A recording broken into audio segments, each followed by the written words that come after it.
Noseless anime girls.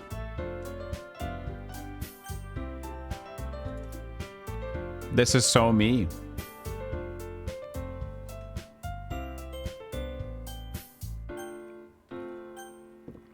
Ready to play. Settings. Text speed. I don't know. Sound is okay or what?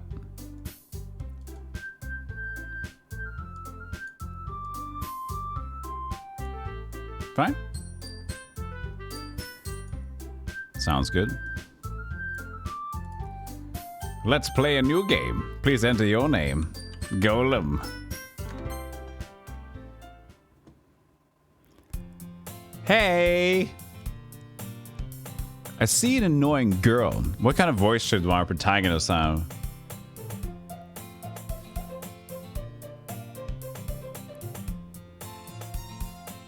Should he be... Hello, I am the British Knight? Or the Patrick? Or should we have like the... Hey Doofus, what's going on, dude? Or the Western weirdo? I have no idea. This is important. You choose.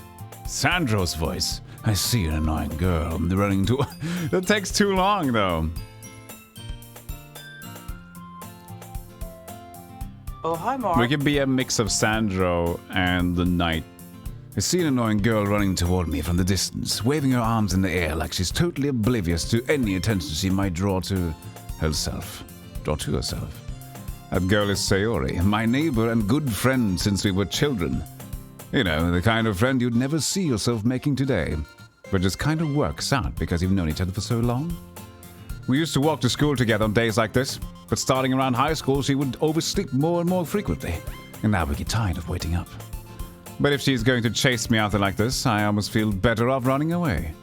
However, I just sigh and idle in front of the crosswalk and let Sayori catch up to me. Ha! I overslept again. But I caught you this time. Not all girls would be like this from... Maybe, but only because I decided to stop and wait for you. Say that you were thinking about ignoring me.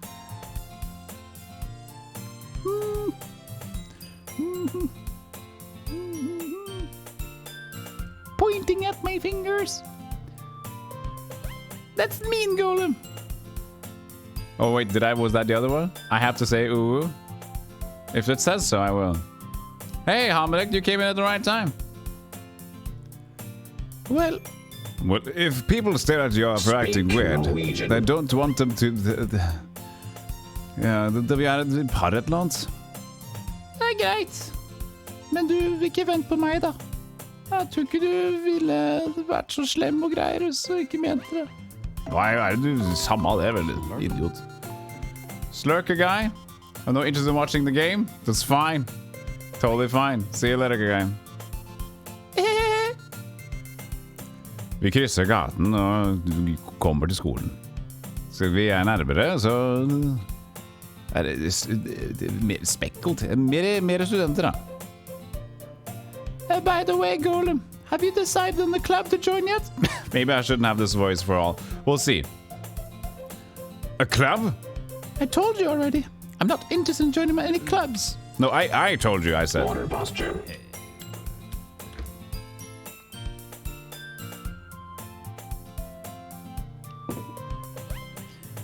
I haven't been looking either. That's not true. You told me you would join the club this year. Did I? I'm sure it's possible that I did. In one of our many conversations where I dismissively go along with whatever she's going on about. Sayori likes to worry a little bit too much about me, when I'm perfectly content just getting on by on the average while spending my free time on games and anime. As I always do, chat. I was talking about how I'm worried that you won't learn to socialize or have any skills before college. Your happiness is really important to me, you know? And I know you're happy now, but I die at the thought of you becoming a NEET. Oh, that's the one I asked about. Remember? NEET. I didn't know what that meant. Becoming a NEET. Not employed or either television. No, what is it called? Not even entirely true. It's like it doesn't do anything. Because you're not used to the real world. You trust me, right? Don't make me keep worrying about you. All right, all right. I'll look at a few clubs if it makes you happy. Not in education, employment, or training. There you go. No promises there. But at least promise me you'll try a little. Yeah, I guess I'll promise you that. Yeah.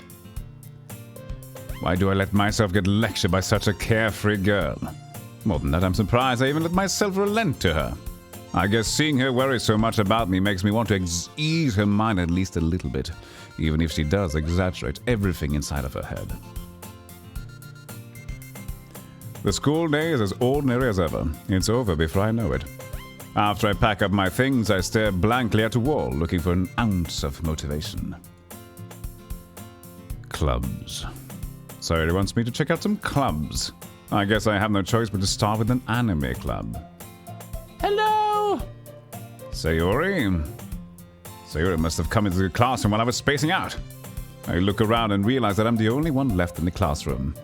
I thought I'd catch you coming out of the classroom, but I saw you just sitting here and spacing out, so I had... Honestly, you're even worse than me sometimes. I'm impressed. You don't need to wait out for me if it's going to make you late to your own club. You think I'm very kawaii. Hello, Chugaboom. Yes, this is a choice by the team, okay? This is your choice. Well, I thought you might need some encouragement, so I thought, Know what? Well, that you could come to my club. Sayori? Yeah. There is no way I'm going to your club. Many. Sayori is vice president of the literature club. Not that I ever was aware that she had any interest in literature. Literature? In fact, I'm 99% sure she only did it because she thought it would be fun to help start a new club. Since she was first one to show interest. If I did this, would it mean anything to you? It wouldn't. Thank you for the 100 bed save. I appreciate that. Calm her down. Since she was the first one to show interest after the one who proposed the club, she inherited the title Vice President. And that said, my interest in literature is guaranteed to be even less. Yeah, I'm going to the anime club. Come on, please. Why do you care so much anyway? Well, I kind of told the club yesterday I would bring in a new member. And Natsuki made cupcakes and everything. Don't make promises you can't keep. I can't tell if Sayori is really that much of an airhead or if she's so cunning as to have planned all of this out. I let out a long sigh. Fine. I'll stop by for a cupcake, okay? Yeah, let's go. And thus today marks the day I sold my soul for a cupcake. I dejectedly follow Sayori across the school and upstairs, a section of the school I rarely visit, being generally used for the third-year classes and activities. Sayori, full of energy, swings open the classroom door. Everyone, new member! I told you, don't call me new member. Eh? Oh, it's me. I glanced around the room. Welcome to the Literature Club. It's a pleasure meeting you. Sayori always says nice things about you. Seriously? You brought a boy? Way to kill the atmosphere. Ah, Golem. What a nice surprise. Welcome to the club. All words escaped me in this situation. This club is full of incredibly cute girls. What do you look at? If you want to say something, say it. Sorry. Nat? What was her voice again? Natsuki. She's kind of like, pathetic. The girl with the sour attitude, whose name is apparently Natsuki, is the one I don't recognize.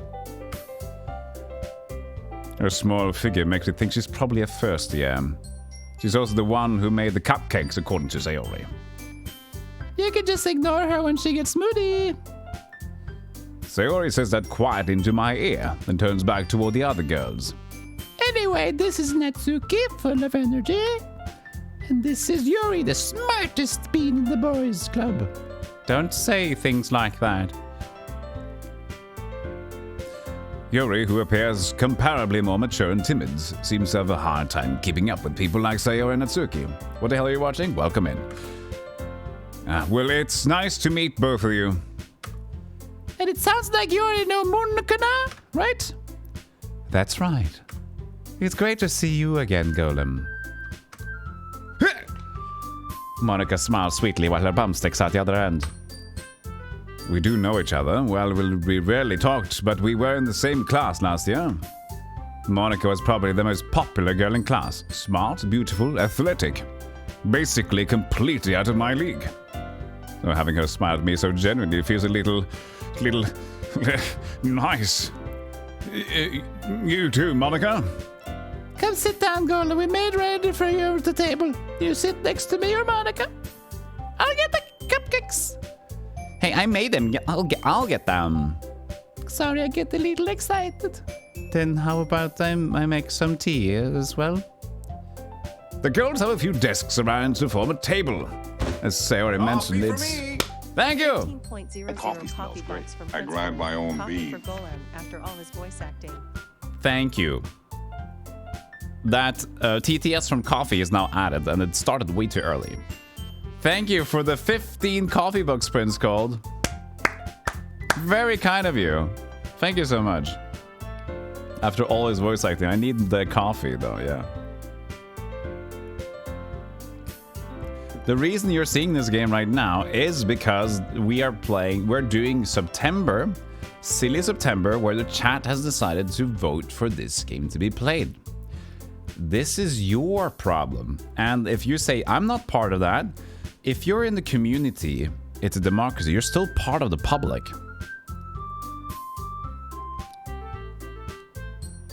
As Sayori mentioned, it's been widened so that there's one space next to Monica and one space next to Sayori. Natsuki and Yuri walk over to the corner of the room, where Natsuki grabs a wrapped tray and Yuri opens the closet. Still feeling awkward, I take a seat next to Sayori. Natsuki proudly marches back to the table, tray in hand. Okay, are you ready? Ta-da! Whoa! Natsuki lifts the foil off the tray to reveal a dozen white, fluffy cupcakes decorated to look like little cats. The whiskers are drawn with icing and little pieces of chocolate were used to make ears. So cute! I had no idea you were so good at baking, Natsuki. Well, you know, just hurry and take one. Sayori grabs one first, then Monica. I follow. It's delicious. Sayori talks with a mouthful and has already managed to get the icing on her face. I turn the cupcake around in my fingers, looking for the best angle to take a bite. Bitties. If I did this, would it mean anything to Thank you for the 100 bits, Chaos Chris. Natsuki is quiet. I can't help but notice her sneaking glances in my direction. Is she waiting for me to take a bite? I finally bite. The icing is sweet and full of flavor. I wonder if she made it herself. This is really good. Thank you, Notfolky. Why are you thanking me? It's not like I...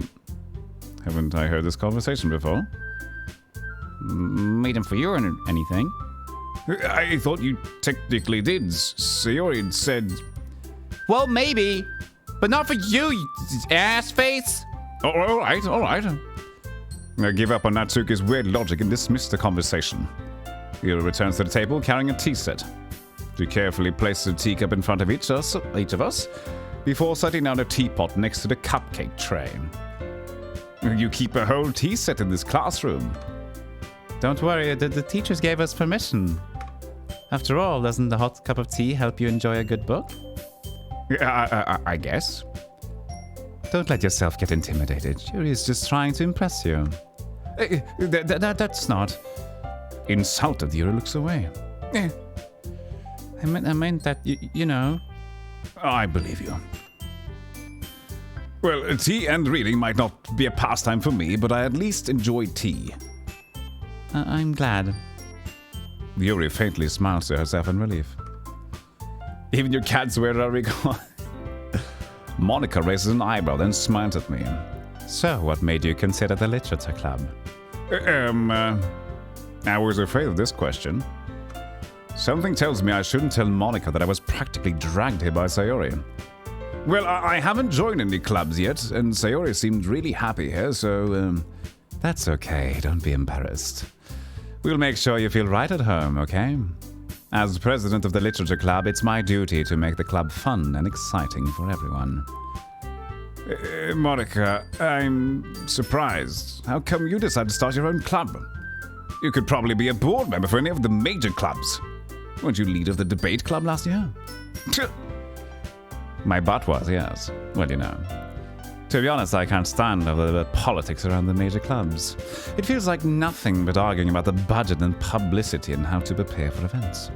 I'd much rather take something I personally enjoy and make something special out of it. And if it encourages others to get into literature, then I'm fulfilling that dream. Monica really is a great leader. Yuri also nods in agreement. Then I'm surprised there aren't more people in this club yet. Must be hard to start a new club. You could put it that way. Not many people are very interested in putting out all the effort to start something brand new, especially when it's something that doesn't grab your attention, like literature. You have to work hard to convince people like that you're both fun and worthwhile. But it makes school events like the festival that much more important. I'm confident we can all really grow this club before we graduate. Does she have really long nails? Is that the sun?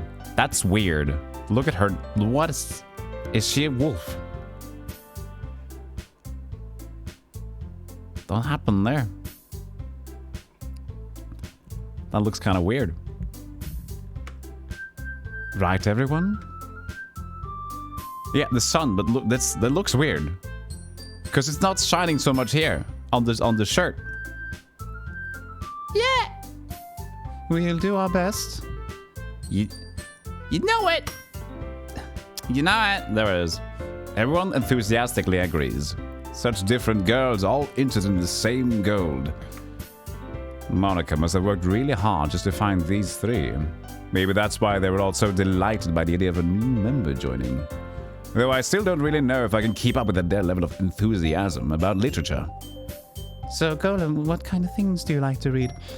Well, considering how little I've read these past few years, I don't really have a good way of answering that.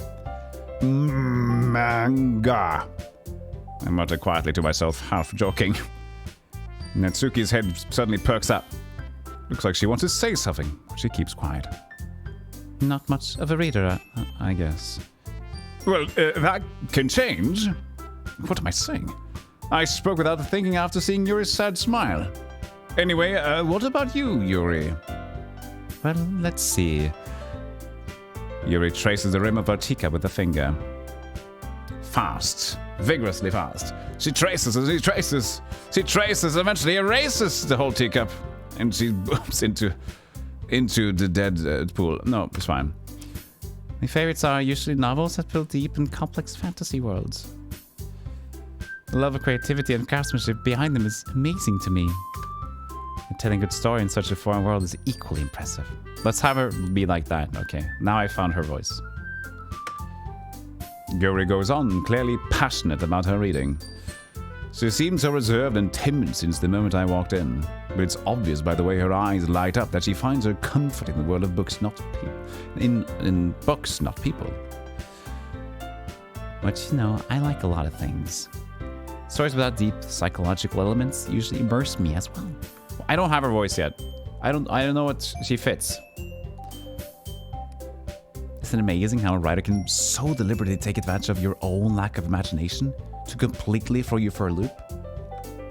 Anyway, I've been reading a lot of horror lately. So. I read a horror book once. It was Winnie the Pooh. I desperately grasped something I can relate to at a minimal level. At this rate, Yuri might as well be having a conversation with a rock. Really, I would never expected that, Yuri. For someone as gentle as you. Well, I guess you could say that. But if a story makes me think or takes me to another world, then I really can't put it down. Surreal horror is often very successful at changing the way you look at the world, if only for a brief moment. Ugh, I hate horror. Why is that? Well, Natsuki's eyes dart over to me for a split second. Never mind. That's right. You usually like to write about cute things, don't you, Natsuki? What? What gives you that idea? You left a piece of scrap paper behind the last club's meeting. It looked like you were working on a poem called... Don't say it out loud! And get that back! Fine. Your cupcakes, your poems. Everything you do is just as cute as you are. Sayori sidles up behind Natsuki and puts her hands on her shoulders. I'm not cute! Natsuki, you write your own poems? Well, I guess sometimes. Why do you care? Care? I think that's impressive. Why don't you share them sometime? No. Natsuki averts her eyes. You wouldn't like them. Not a very confident writer yet. I understand how Natsuki feels. Sharing that level of writing takes more than just confidence. The truest form of writing is writing to oneself. You must be willing to open up your readers, exposing your vulnerabilities and showing even the deepest reaches of your heart. Do you have a writing experience too, Yuri? Maybe if you share some of your work, you can set an example and help Natsuki feel comfortable enough to share hers. I guess it's the same for Yuri. I wanted to read everyone's poems. We all sit in silence for a moment. Okay. I have an idea, everyone. Natsuki and Yuri look quizzically at Monica. Let's all go home and write a poem of our own. The next time we meet, we'll all share them with each other. That way everyone is even. Yeah! Plus, that we have a new member, I think it would help us at all get a little bit more comfortable with each other and strengthen the bond of the club. Isn't that right, Golem? Monica smiles warmly at me once again. Hold on, there's still one problem. What's that? Now that we're back to the original topic of me joining the club, I bluntly come forth with what's been on my mind the entire time. I never said I would join the club. Sayori may have convinced me to stop by, but I never made any decision. I still have other clubs to look at, and I lose my train of thought. All four girls stare back at me with dejected eyes. But I'm sorry, I thought. Golem! You all, I'm defenseless against these girls. Am I supposed to make a clear-headed decision when it's like this? That is, if writing poems is the price I need to pay in order to spend every day with these beautiful girls. Right. Okay, I've decided. I'll join the literature club. One by one, the girl's eyes light up. Yeah, so happy! So he wraps her arms around me, jumping up and down. Hey, You really did scare me for a moment. If you really came for the cupcakes, I will be super pissed. And that makes it official. Welcome to the literature club. Thanks, I guess. Okay, everyone. I think with that, we can officially end today's meeting on a good note. Everyone remember tonight's assignment? Write a poem to bring to the next meeting so we can all share. Monica looks over at me once more. Golem, I look forward to seeing how you express yourself. Yes. Can I really impress the class star Monica with my mediocre writing skills? I already feel anxiety welling up inside me. Meanwhile, the girls continue to chit-chat as Yuri and Natsuki clean up with their food. Hey Golem, since we're already here, do you want to walk home together? That's right, Sayo and I never walk home together. Oh wait, that's her, that's not Natsuki. I mean, she always stayed after school for clubs. Yeah, sure, might as well. Yay! With that, the two of us depart the club room and make our way home. The whole way, my mind wanders back and forth between the four girls. Sayori, Natsuki, Yuri, and of course, Monica. Will I really be happy spending every day after school in a literature club? Perhaps I'll have the chance to go closer to one of these girls. Alright, I'll just need to make the most of my circumstances, and I'm sure good fortune will find me. And I guess that starts with writing a poem tonight. It's time to write a poem. Pick words you think your favorite club member will like. Something good might happen with whoever you like. With whoever likes your poem the most. Okay. I will Who do we want to try to get towards, chat? Who do you want to appeal to?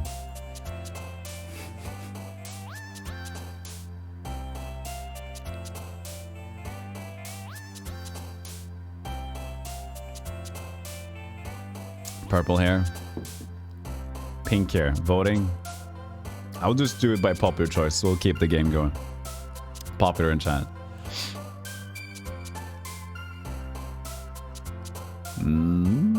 One more of either. Purple.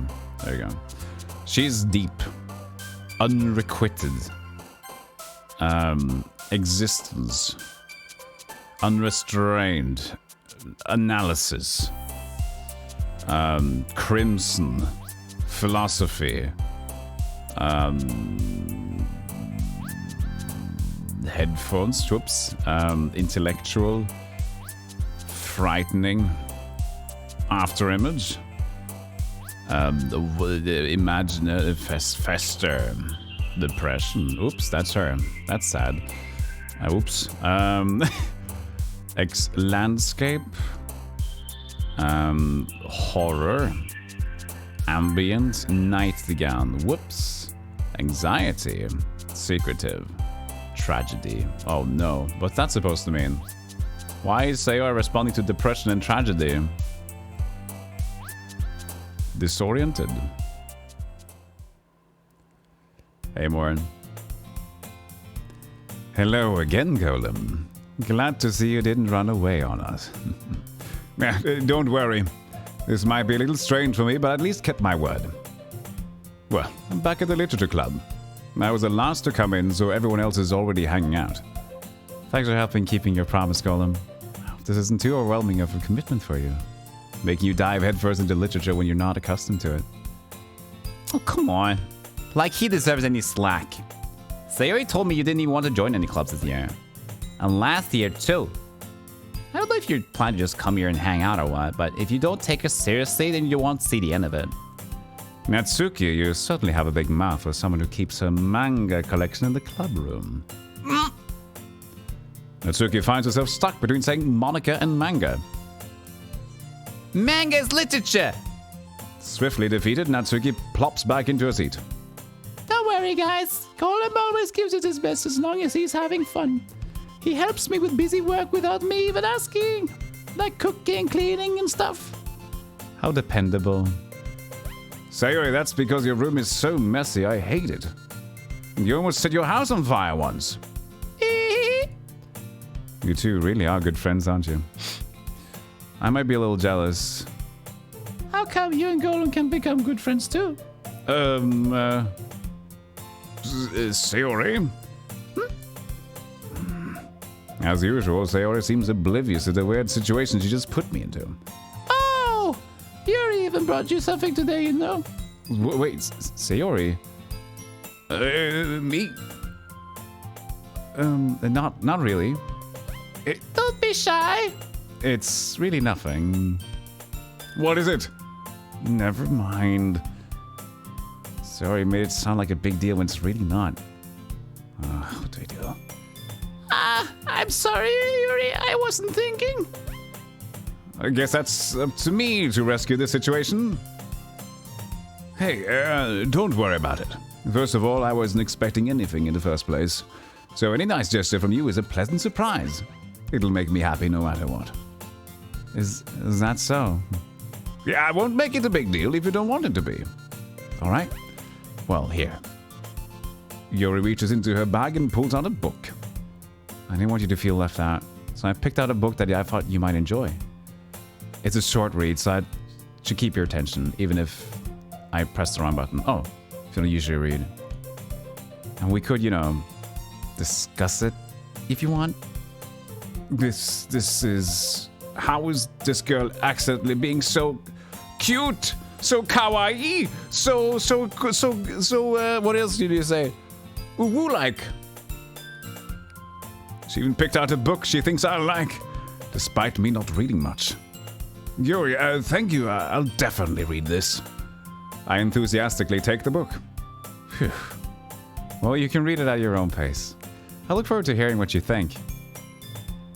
Now that everyone's settled in, I expected Monica to kick off some scheduled activities for the club. But that doesn't seem to be the case. Sayori and Monica are having a cheery conversation in the corner. Yuri's face is already buried in the book, and I can't help but notice her intense expression, like she was waiting for this chance. Meanwhile, Natsuki is rummaging around in the closet. I'm really curious to talk to Yuri a little bit more. But at the same time, I would feel bad for distracting her from reading. I catch a glimpse of the cover of her book. It looks like the same book that she lent to me. More than that, she seems to be on the first few pages. Crap, I think she noticed me looking at her. She sneaks another glance at me and our eyes meet for a split second. But that only makes her hide her face deeper in the book. Sorry, I was just spacing out. I mutter this, sensing I made her uncomfortable. Oh, it's fine. If I was focused, then I probably wouldn't have noticed in the first place. But I'm just rereading it a bit, so this is, Oh, that's the book you gave me, right? Mm-hmm. I wanted to reread some of it. Not for any particular reason. Just curious, how come you have two copies of the same book? Well, when I stopped at the bookstore yesterday... What is it? I'm busy. Lay down the water. I'm busy reading. Okay. Throwing water at the situation doesn't help. I'll talk to you later about it.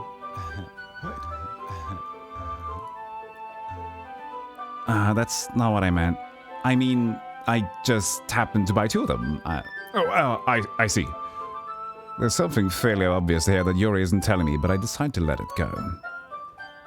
I'll definitely start reading it soon. I'm glad to hear it. Once it starts to pick up, you might have a hard time putting it down. It's a very engaging and relatable story. Oh, is that so? What's it about, anyway? Well, Yuri closes the book and scans her eyes over the back. The book is titled Portrait of Markov. There's an ominous-looking eye symbol on the front cover. Alright, I just want to make sure I don't accidentally give anything away. Basically, it's about this girl in high school who moves in with her long-lost younger sister. As soon as she does, her life gets really strange. She gets targeted by these people who escaped from a human experiment prison.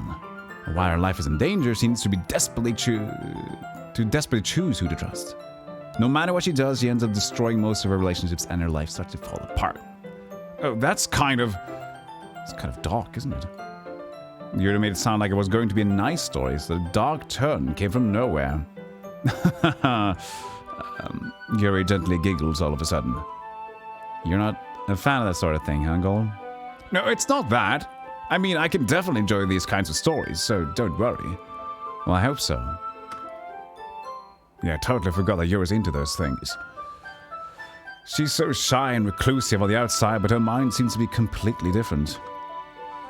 It's just that those kinds of stories, they challenge you to look at life from a strange new perspective. When horrible things happen, not just because someone wants to be evil, but because they have their own goals or their own philosophy that they believe in.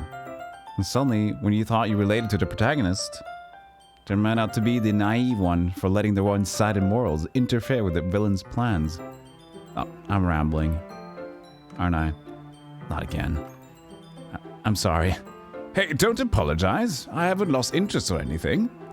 Well, I guess it's alright then. I feel like I should let you know that I have this problem. Other things like books and writing for my thoughts, I kind of forget to pay attention to other people. I'm sorry if I ended up saying something weird. And please stop me if I start talking too much. I really don't think you need to worry. That just means you're passionate about reading. The least I can do is listen. It's a literature club, after all. That's true. In fact, I might as well get started reading it, right? You don't have to. What are you saying? Just a moment ago you said you were looking forward to it. Let me just get the book. I quickly retrieved the book that I had put into my bag. All right. It's fine if I sit here, right? I slip into the next seat next to Yuri's. Yeah. Are you sure? You seem a little apprehensive. I'm sorry. It's not that I don't want you to. It's just something I'm not very used to. That is, reading in company with someone. Oh, I see. Well, just tell me if I end up distracting you or anything. All right. I open the book and start a prologue. I soon understand what Yuri means about reading in company. It's as if I can feel her presence over my shoulder as I read. It's not a particularly bad thing. Maybe a little distracting, but the feeling is comforting. Yuri is in the corner of my eye. I realize that she's not actually looking at her own book. I glance over. Looks like she's reading from my book instead. Sorry, I was just, Yuri, you really apologize a lot, don't you? I do? I don't really mean to. Sorry. I mean, Here, this should work, right? I slide my desk until it's up against Yuri's, then hold my book more between the two of them. Oh, Jesus. I suppose so. Yuri timidly closes her own copy. Once we each lean in a little bit, our shoulders are almost touching. Almost! Chat, hold yourself! It feels like my left arm is in the way, so instead I use my right hand to hold the book open. Ooh. I guess that makes it kind of difficult to turn the page, doesn't it? Here. Yuri takes her left arm and holds the left side of the book between the thumb and forefingers. I do the same with my right arm on the right side of the book. That way I turn a page and Yuri slides it under her thumb after it flips to her side. It's all wet. My thumb's wet. Her pages are wet. The book is dripping. It's all gooey. Why is it gooey? But in holding it like this, we're huddled even closer together than before. It's actually kind of distracting me. It's as if I can feel the warmth of Yuri's face and she's in the corner of my vision. Are you ready? To turn the page. Yeah, sorry. I think I got a bit distracted there for a second. I glance over Yuri's face again and our eyes meet. I get a raging boner. I don't know how I'll be able to keep up with her. That's okay. You're not as used to reading, right? I don't mind being patient if it takes you a bit longer. It's probably the least I can do. Since you've been so patient with me. Yeah. Thanks. We continue reading. Yuri no longer asks me if I'm ready to turn the page. Instead, I just assume that she finished the page before me, so I turn it by my own volition. We continue the first chapter in silence. Yeah, just reading together. Even so, turning each page always feels like an intimate exchange. My thumb's gently letting go of the page, letting it flutter over to her side as she catches it under her own thumb, and it wheezes and her nail says, "Touch me." I slide my butt between my own chair and I can feel the warmth of my oozing cheek. Hey, Yuri. This might be a silly thought, but the main character kind of reminds me of you a little bit. You think so? Still better than any state lottery. How does she? Well, I guess she's more blunt in a lot of ways. She's also second guesses all of the things that she says and does. Like she's afraid she'll do something wrong. It's not like I can see into your head or anything. But they're kind of reminiscent of some of your mannerisms. I see.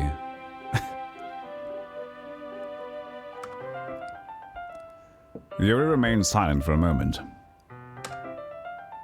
But Golem? That's probably a terrible thing to have in common with her. That's so embarrassing that you think that. Wait! I didn't mean it in the bad way or anything. Sorry, I didn't know you were self-conscious about that sort of thing. I guess I meant that it's kind of cute. What are you saying all of a sudden? Okay, everyone. I think it's about time we share today's poems with each other. We might not have enough time if we wait too long. Yuri exhales, spared from finishing her thought. Is that all right, Yuri? You look kind of down. I'm sorry if you haven't been looking forward to this. It's fine. Yuri releases her hand from the book, causing it to close on top of my thumb. Ow, I say. Do be careful with me. All right. I guess I'll do some more reading tonight. Or would you prefer I only read it with you? I guess I don't have too much of a preference either way. In that case, I'll read a little more tonight. It'll be more fun to read with you after it picks up a bit, you know? That's good reasoning. In that case, feel free to finish the first 2 chapters in your own time. All right. You got an oozing check, Kazak? Good reason for a doctor visit? There's creams for that. I make a mental note of where I left off in the book. Then I slip it back into my bag. By the way, did you remember to write a poem last night? Yes. My relaxation ends. I can't believe I agreed to do something so embarrassing. I couldn't really find much inspiration since I've never really done this before. Well, now that everyone's ready, why don't you find someone to share with? I can't wait! Sayori and Monica enthusiastically pull out their poems. Sayori is on a wrinkled sheet of loose leaf torn from a spiral notebook. On the other hand, Monica wrote hers in a composition notebook. I can already see Monica's pristine handwriting from where I sit. Natsuki and Yuri reluctantly comply as well, reaching into their bags. I do the same. Who should I show my poem to first? Let's show it to Yuri, since we're already into Yuri stuff. Bup, beep, bup. Yuri seems the most experienced, so I should start with her. I can trust her opinion, to be fair. As Yuri reads the poem, I notice her eyes lighten. Exceptional. What was that? Did I say that out loud? Yuri first covers her mouth, but then ends up covering her whole face. He's going to hate me. You really didn't do anything wrong, Yuri. That's... I guess you're right. What am I getting so nervous for? Yuri takes a breath. So, what kind of writing experience do you have? Your use of imagery and metaphors indicates that you've written a lot of poetry before. Really? Well, that's a huge compliment coming from you. This is actually my first time, really. Huh? Yuri stares at me blankly, then looks at my poem again. Oh, I know that. I just meant, Yuri trails off, unable to find an excuse. She traces her fingers along the words in the poem, as if breaking it down more thoroughly. Yeah, okay. This is the reason I was able to tell. It's just that there are specific writing habits that are usually typical of new writers. And having been through that myself, I kind of learned to pick up on them. I think the most notable thing I recognize at new writers is that they try to make their style very deliberate. In other words, they tend to pick a writing style separate from the topic matter, and they form fit the two together. And the result is that both the style and the expressiveness are weakened. Once Yuri finds her train of thought, it's as if her demeanor totally changes. Yuri Gagarin? That's the one. Her stammer is completely gone, and she sounds like an expert. Of course, that's not exactly something you can be blamed for. There are so many different skills and techniques that go into even writing a single poem. Not just finding them about and building them, but getting them to work together is probably the most challenging part. Might take you some time, but it all comes with practice. And learning by example, trying new things. I also hope that everyone else in the club gives you valuable feedback. Natsuki can be a little biased. Biased? How? Well, never mind. I shouldn't be talking about people like that. Sorry. It's fine. I'm not sure if Yuri is apologizing to herself, to me, or to Natsuki. Do you mind if I read your poem now? Oh, please do. I'd love to share my thought process behind it. Yuri smiles dreamily, as if that's a rare opportunity for her. Which itself is kind of funny. After all, isn't this supposed to be a literature club?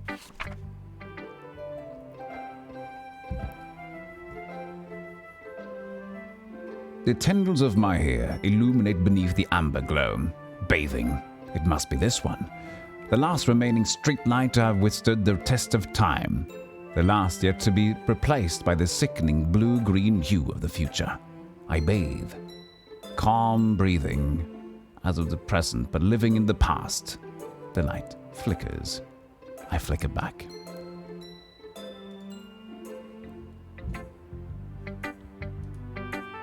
I'm sorry, I have such terrible handwriting.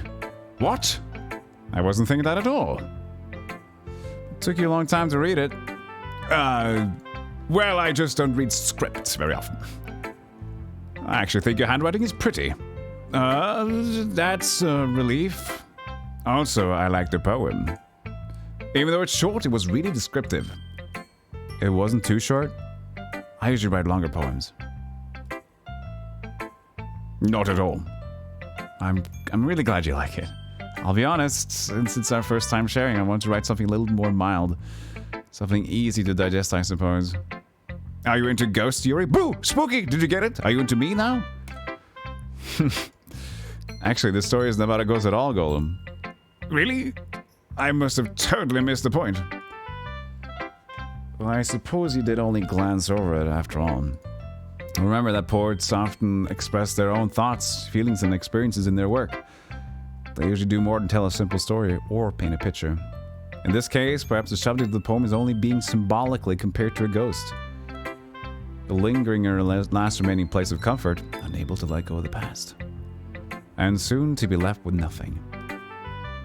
That's a lot more solemn putting it that way. I hadn't even thought of that. That's impressive. Huh? It's nothing, really. Yours was impressive, too. Nah. If anything, I could probably learn a thing or two from you. Anime? No, you think so? Of course. You know, I was really nervous about doing all this. But in the end, I enjoyed it. I'm going to keep doing my best for you, Golem. Me too. Oh, I can show my more poems.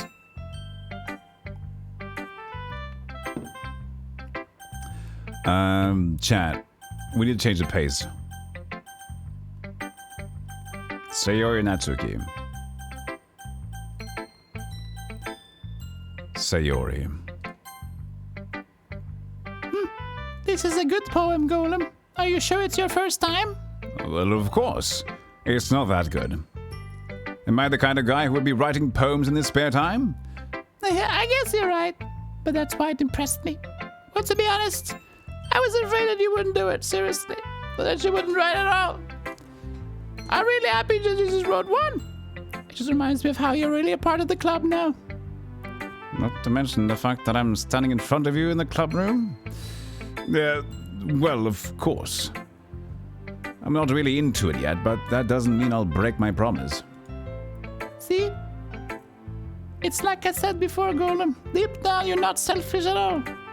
Trying new things like this for other people, that's something only really good people do. Thanks, Sayori. I'm not sure if Sayori sees the full picture of my motive here. Then again, I can't deny that she's part of the reason I joined. Knowing how much this means to her and all. Yeah. I'm gonna make sure you have lots of fun here, okay? That'll be my way of thanking you. Alright, I'm going to hold you to that then. Yeah. Now you read my poem too, right? Don't worry, I'm really bad at this. We'll see about that. Dear sunshine, the way you glow through my blinds in the morning, it makes me feel like you missed me. Kissing my forehead to help me out of bed, making me rub the sleepy from my eyes. Are you asking me to come out and play? Are you trusting me to wish away a rainy day? I look above. The sky is blue. It's a secret, but I trust you too. If it wasn't for you, I could sleep forever. But I'm not mad. I want breakfast. Good. Sayori, it's just a guess, but did you wait until this morning to write this? No! Just a little bit. You can't answer just a little bit to a yes or no question. I forgot to do it last night. But at least that makes me feel a little better about myself. Don't be mean. I still tried my best. Yeah. I didn't mean to say that it was a bad poem. It came out nice, or how should I put it? It sounds just like you. Really? Yeah. Especially that last line. I made eggs on toast. Even though you were late to school? It's bad to skip breakfast. I get all cranky. Well, I guess there's no point in arguing. Anyway, thanks for showing me. This was so much fun. Monica's the best. Yes, she is. And next time I won't forget. I'm gonna write the best poem ever. Well, I guess I look forward to it. Hey, Munt. It's the very chill dating sim where nothing bad ever happens and everyone is so cozy. Yeah, it's nice, isn't it? Natsuki. What? Golem, if you're not going to take this club seriously, then go home. What? Harsh. What, you expect me to believe that you actually put effort into this? Do you think I'm stupid? I'm not a writer. Maybe it's not very good, but yeah, I did put in effort. We all start somewhere, right, bitch? If you're still proud of the first poem you ever wrote, then I'd like to read it. Painful to think about? Fine. Well, sorry. You'll get better at it anyway. Tell you what to improve, but you're better off just trying anyway. Fair enough. Well, to each their own, I guess. Anyway, guess I gotta share my own now. Knowing you, you'll probably think it's stupid. Eagles can fly, monkeys can climb, crickets can leap, horses can race, owls can seek, cheetahs can run, eagles can fly, people can try, but that's about it. It's cute. It's sort of cute. Get back to work, commenting. Have fun, guys. We'll try. You like her voice? Yeah. I told you that you weren't gonna like it.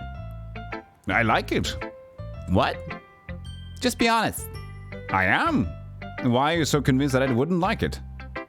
Well, because everyone in high school thinks that writing has to be all sophisticated and stuff. So people don't even take my writing seriously. But isn't the point of poems for people to express themselves? Your writing style wouldn't make your message any less valid. Exactly. I like when it's easy to read, but it hits you hard. Like in this poem. Seeing everyone around you do great things can be really disheartening. So I decided to write about it. Yeah, I understand. But the other nice thing about simple writing is that it puts more weight on the wordplay. Like I set up for a rhyme at the end, but then made it fall flat on purpose. It helped bring out the feeling in the last line. So you did.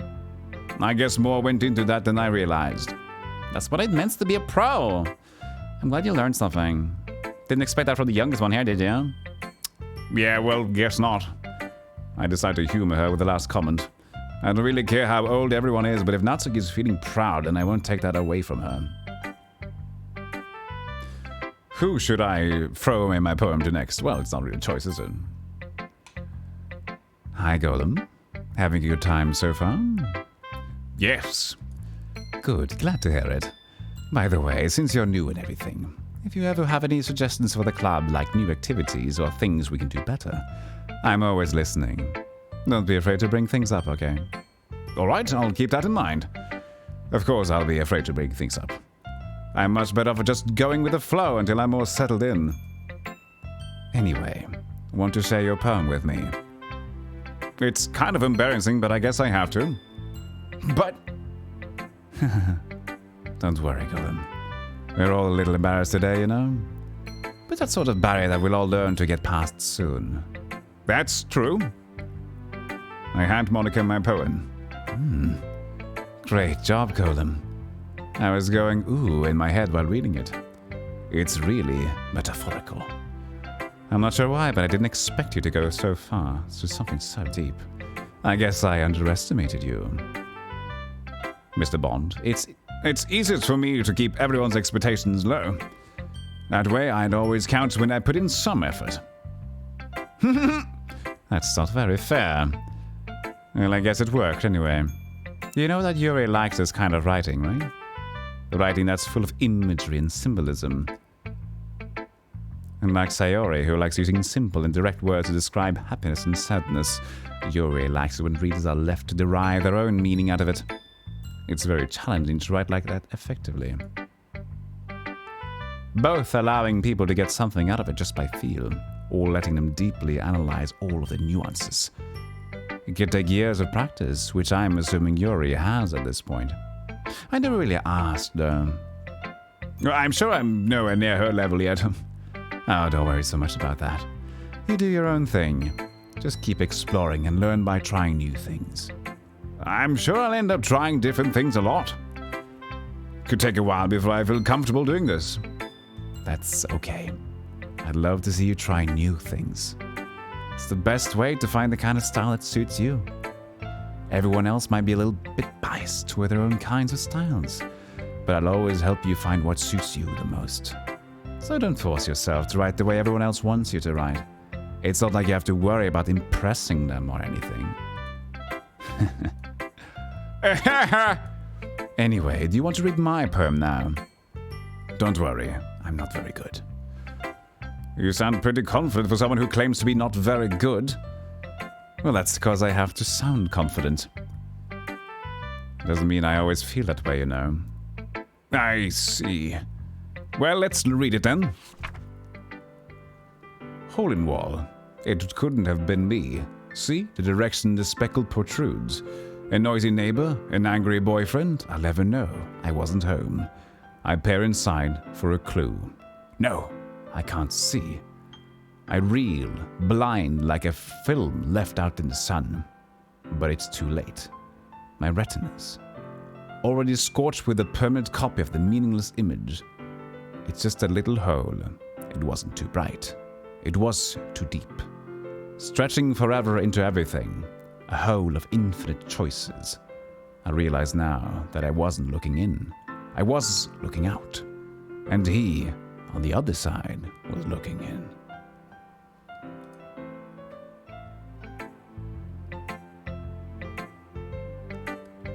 Golem is on, Golem is off. Now watch Golem stream, or be turned into one. Turn into a golem? So, what do you think? It's very free-form, if that's what you call it. Sorry, I'm not really the right person to ask for feedback. It's okay. That kind of style has gotten pretty popular nowadays. That is, a lot of poems have been putting emphasis on the timing between words and lines. When performed out loud, it can be really powerful. And what was the inspiration behind this one?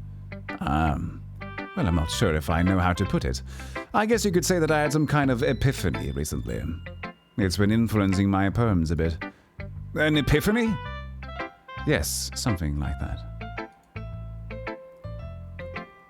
I'm kind of nervous to talk about deep stuff like that, because it's kind of coming on strongly. Maybe after everyone is better friends with each other. Anyway. Here's Monica's writing tip for the day. Sometimes when you're writing a poem or a story, your brain gets too fixated on a specific point.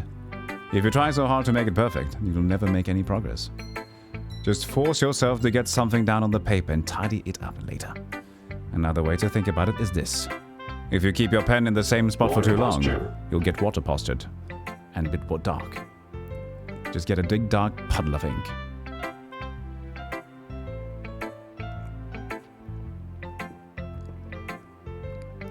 So just move your hand and go with the flow. That's my advice for today. Thanks for listening. I joined the club with all the cute girls. We're all laughing and they're wanting to hurl. We're not quite sure at the end. Yeah, exactly. Whew. I guess that's everyone. I glance around the room. That was a little more stressful than I anticipated. It's as if everyone is judging me for my mediocre writing abilities. Even if they're just being nice, there's no way my poems can stand up to theirs. This is a literature club after all. I guess that's what I ended up getting myself into. Across the room, Sayori and Monica are happily chatting. My eyes land on Yuri and Natsuki. They gingerly exchange sheets of paper, sharing their respective poems. As they read in tandem, I watch each of their expressions change. Natsuki's eyebrows furrow in frustration. Meanwhile, Yuri smiles sadly. What's with this language? Did you say something? Oh, it's nothing. Natsuki dismissively returns the poem to the desk with one hand. I guess you could say it's fancy. Ah, well, thanks. Yours is, cute. Cute? Did you complete the Mr. Symbolism or something? It's clearly about the feeling of giving up. How can that be cute? I know that. I just meant, the language, I guess. I was trying to say something nice. You mean you have to try that hard to come up with something nice to say? Thanks, but it really didn't come out nice at all. Yeah, well, I do have a couple suggestions. If I was looking for suggestions, I would have asked someone who would actually liked it. Which people did, by the way. Sayori liked it, and Golem did too. So based on that, I'll gladly give you some suggestions of my own. First of all, excuse me, I appreciate the offer, but I've spent a long time establishing my writing style. I don't expect to change it sometime soon, unless, of course, I come across something particularly inspiring, which I haven't yet. And Golem liked my poem too, you know? He even told me he was impressed by it. Natsuki suddenly stands up. Oh? I didn't realize you were so invested in trying to impress a new member. Yuri? That's not what I... You're just... Yuri stands up as well. Maybe you're just jealous that Golem appreciates my advice more than he appreciated yours. Huh? And how do you know he didn't appreciate my advice more? Are you that full of yourself? No, I was full... If I was full of myself, I would deliberately go out of my way to make everything I do overly cutesy. Ooh. Is everyone okay? Well, you know what? I wasn't the one whose boobs magically grew a size bigger as soon as Golem started showing up. Whoa! Boobs! Natsuki? Natsuki, that's a little... This doesn't involve you! I don't like fighting! Suddenly, both girls turns towards me as if they just noticed I was standing there. Well, she's just trying to make me look bad. That's not true! She started it! If she could get herself over and learn to appreciate that simple writing is more effective, then this wouldn't have happened in the first place. What's the point of making your poems all convoluted for no reason?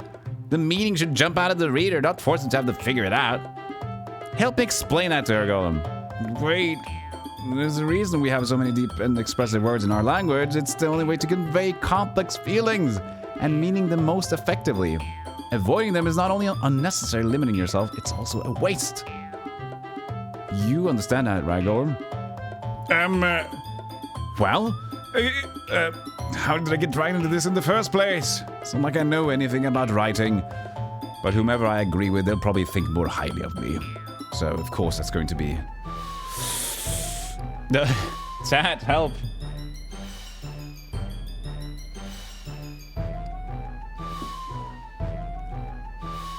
Sayori or Yuri? I'm not going to pick Natsuki. Pick a side. Kill them both? Sayori. Sayori. Natsuki?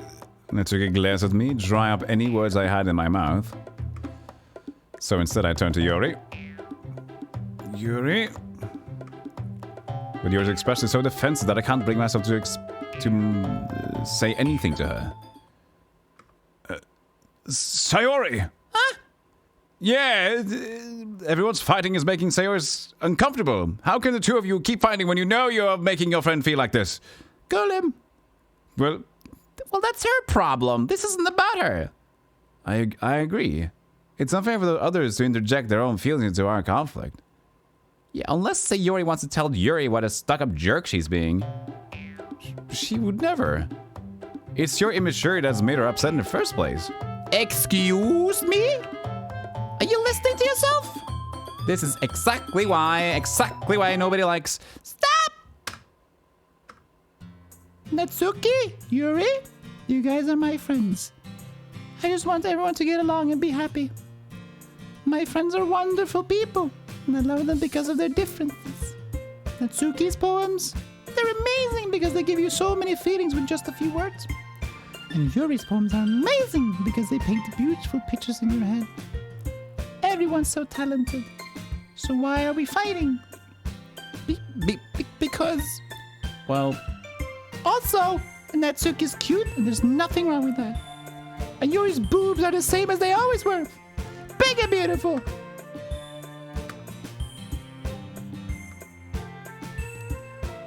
Sayori? Sayori stands triumphantly. Monica stands behind her with a bewildered expression. I'll make some tea. Yuri rushes off. Natsuki sits down with a blank expression on her face, staring at nothing. So this is why Sayori is vice president, I whisper to Monica. She nods in return. To be honest, I might come off as a good leader, and I can organize things, but I'm not very good with people. I couldn't even bring myself to interject. As president, that's kind of embarrassing of me. Nah, it's not like I can blame you. I wasn't able to say anything either. Well, I guess that just means Sayori is amazing in her own ways, isn't she? You could say that. She might be an airhead, but sometimes it's weirdly suspicious that she knows exactly what she's doing. I see. Take good care of her, okay? I would hate to see her get herself hurt. Well, that makes two of us. You can count on me. Monica smiles sweetly at me, causing my stomach to knot. Such a genuine person really does make a good president, regardless of what she says. If only I could get a chance to talk to her a little more. Okay, everyone. It's just about time for us to leave. How did you all feel about sharing poems? It was a lot of fun. I'd say it was worth it. It was alright, mostly cozy. Well, mostly. Not cozy. Mostly. Golem, how about you? Yeah, I'd say the same. It was a neat thing to talk about with everyone. Awesome. In that case, we'll do the same thing tomorrow, and maybe you'll learn something from your friends too. So your poems will turn out even better. I think to myself, I did learn a little more about the kinds of poems everyone likes. With any luck, that means I can at least do a better job impressing those I want to impress. I nod to myself with newfound determination. Golem! Ready to walk home? Sure, let's go. Sayori beams at me. It truly has been a while since Sayori and I have spent this much time together. I can't really say I'm not enjoying it either.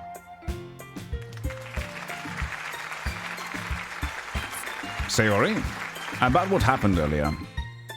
What do you mean? You know, between Yuri and Natsuki. Does that kind of thing happen often? No. That's really the first time I've seen them fight like that. I promise they're both wonderful people. You don't hate them, do you? No, I don't hate him at all.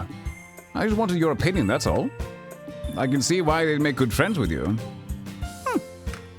You know, Golem, it's nice that I get to spend time with you in the club, but I think seeing you get along with everyone is what makes me the happiest. And I think everyone really likes you too. That's... Every day is going to be so much fun. Looks like Sayori still hasn't caught on to that kind of situation I'm in. Sure, being friends with everyone is nice, but does it really need to stop there? We'll just have to see what that future holds, Sayori. I pet Sayori on the shoulder. I said that more to myself than to her, but it's easy to use Sayori as an internal monologue sometimes. I know enough about the game, Sega. Okay. Yeah, let's do this.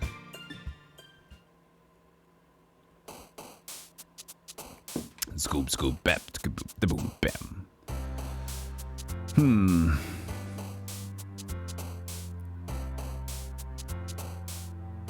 I have not first time playing it, but I know what the game is about. That's why I say enough. What do you want to do?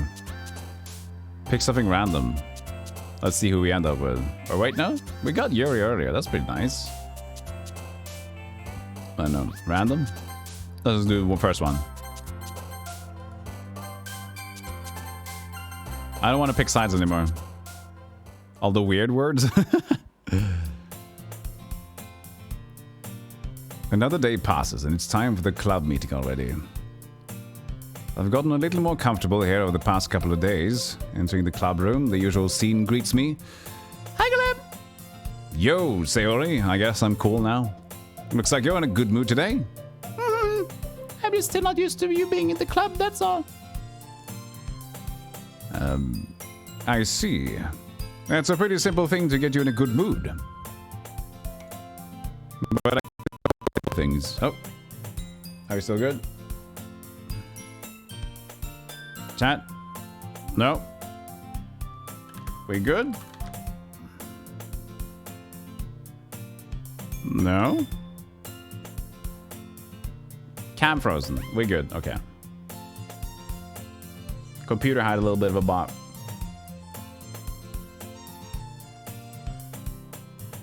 Speaking of which, I'm kind of hungry. You come for me to buy a snack? No thanks. That's not like you at all. I have my reasons. Why don't we take a look at your purse, Sayori? Why that all of a sudden? No reason, really. Why am I looking at her purse? I just wanted to look at it. Sayori nervously retrieves her coin purse. She fumbles with the latch and gets it open. No, it's my computer, Zero Fox. Then she turns it upside down and lets its contents spill onto the desk. Only 2 small coins fall out. I knew it. I can see right through you, Sayori. That's not fair. How did you even know? It's simple. If you had enough money in the first place, you would have bought a snack before coming into the club room. So either you're not hungry and want an excuse to take a walk, or you plan to conveniently forget what you spent all your money on. But you spent all your money, so I would lend you some. But there's one more thing. You're always hungry. And so that only leaves me the one option. I give up. Don't make me feel guilty. If you feel guilty, that means you deserve to feel guilty. Yuri suddenly giggles. I didn't notice that she was listening in. Her face is in a book, as always. I wasn't listening or anything. It was just something in my book. Yuri, tell Golem to let me borrow some money. That's... Don't get me involved like that, Sayori. Besides, you should only buy what you can responsibly afford. And frankly, after pulling a mischievous little stunt like that, your suffering is fair enough retribution. Did I just... I didn't mean that. I got too absorbed into my book. I really like when you speak your mind, Yuri. It doesn't happen much, but it's a fun side of you. That's... There's no way you could think that. You're right, though. I did something bad and I had to accept the revolution. Retribution. That! Still coming from you, Sayori, I guess there's a little devil inside of all of us, isn't there? Don't let her fool you. Sayori knows exactly what she's doing. After all, she told you guys she was bringing me to the club before she even told me. But he wouldn't have come if it weren't for the cupcakes. So I had to trick Natsuki into making them. Come on, give me more credit than that, Sayori. Slap. Yeah! Out of nowhere, something smacks Sayori in the face and tumbles onto the desk. Oh, what was... Huh? A cookie! Sure enough, it's a giant cookie wrapped in plastic. Sayori glances around. Is it a miracle? Because I paid my restitution. Retribution? Actually, that one almost worked. I was just gonna give it to you, but then I heard you blab about the cupcakes, then it was totally worth seeing your reaction, though. Natsuki! That's so nice of you. I'm so happy. Sayori hugs the cookie. Jeez, just eat it. Sayori rapidly tears open the wrapper and takes a big bite. So good. Sayori suddenly clasps her hands over her mouth. That did my tongue. You're going through a lot over just one cookie. Natsuki takes a bite of her own cookie. Now yours looks really good too. Why am I reading? This is weird. Can I try it? Jeez. Beggars can't be choosers. But yours is chocolate. Yeah, why do you think I gave you that one? Fine. Still, I'm really happy that you shared this one with me. Sayori gets out of her seat and goes behind Natsuki, then wraps her arms around her. Jeez. I get it. Cookie still in hand, Natsuki reaches up to nudge Sayori off of her. Sayori suddenly leans down and takes a bite out of Natsuki's cookie. Hey, did you seriously just do that? Mouthful, Sayori trots away to safety. You and I laugh as well. Jeez, you're such a kid sometimes. Monica, can you tell Sayori? Natsuki glances around. Monica isn't in the club room. Where's Monica anyway? Good question. Have any of you heard anything about her being late today? No, me. Yeah, I haven't either. That's a bit unusual. Hope she's okay. Of course she's okay. She probably just had something to do today. She's pretty popular after all. You don't think she has a... I wouldn't be surprised. She's probably more desirable than all of us combined. That's true. Excuse me? Suddenly, the door swings open. Sorry, I'm super sorry. There you are. I didn't mean to be late. I hope you guys weren't worried or anything. Monica chose to club over her boyfriend after all. You're so strong-willed. Boyfriend? What on earth are you talking about? I almost got the other voice there. Monica quizzically glanced at me. Never mind that. What held you up anyway? Well, my last period today was study hall. To be honest, I kind of just lost track of time. Well, that makes no sense, though. You would have heard the bell ring at least. I must not have heard it, since I was practicing piano. Piano? Piano? I wasn't aware you played music as well, Monica. I don't really. I kind of just started recently. I've always wanted to learn the piano. That's so cool. You should play something for us, Monica. That's... Monica looks at me. Maybe once I get a little bit better, I will. Yay! That sounds cool. I'd also look forward to it. Is that so? In that case, I won't let you down, Golem. Monica smiled sweetly. I didn't mean any pressure or anything like that. Don't worry. I've been practicing a whole lot recently, and I'd really love the chance to share once I'm ready. I see. In that case, best of luck. Thanks. So I didn't miss anything, did I? No, not really, no. I choose to leave out Sayori's mischievous escapade. I'm sure Natsuki will end up complaining to her anyway. It looks like everyone has already settled down. Sayori showed somehow already finished her entire cookie.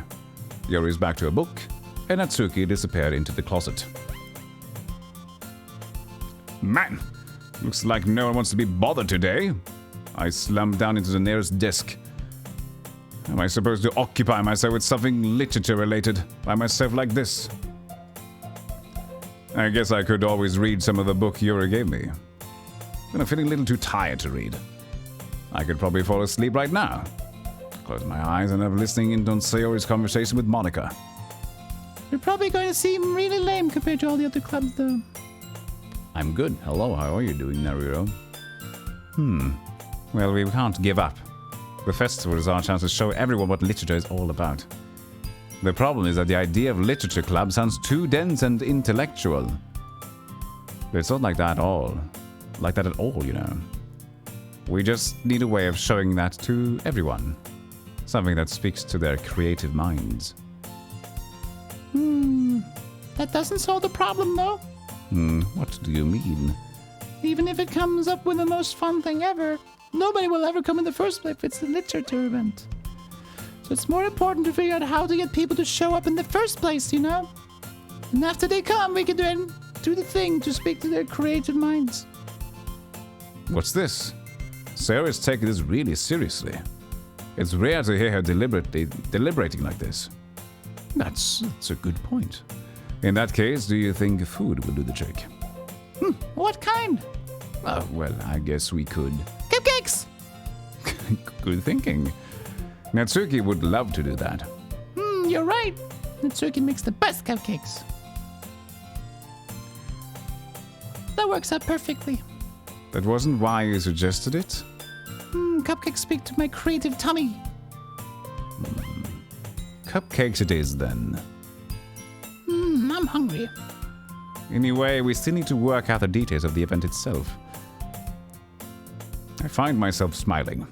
In the end, Sayori is still her usual self. But therein lies the unexpected reason I admire her.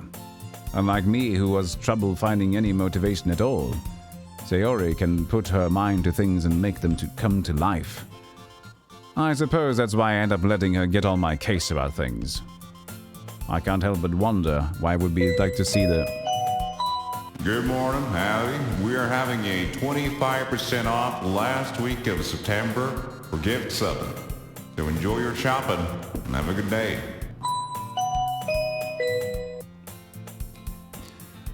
I can't help but wonder what it would be like to see the world through her eyes. Ah! Oh, it's me. Ah! I open my eyes to find Sayori's face filling my vision. I nearly fall out of my chair. Sorry. Wait. Actually, not sorry at all. It's your fault for sleeping like that. This isn't the napping club. Does our school have a napping club? You're staying up late again, aren't you? Now you're in the club, you're gonna have less time for anime, you know? You need to get used to it.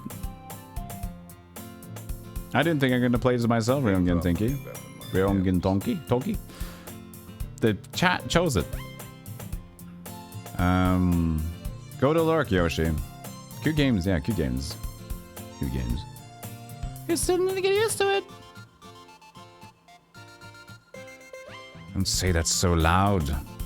I glance over my shoulder to see if Monica overheard. It's true, though. Yeah. I know. You're always looking out for me, Sayori.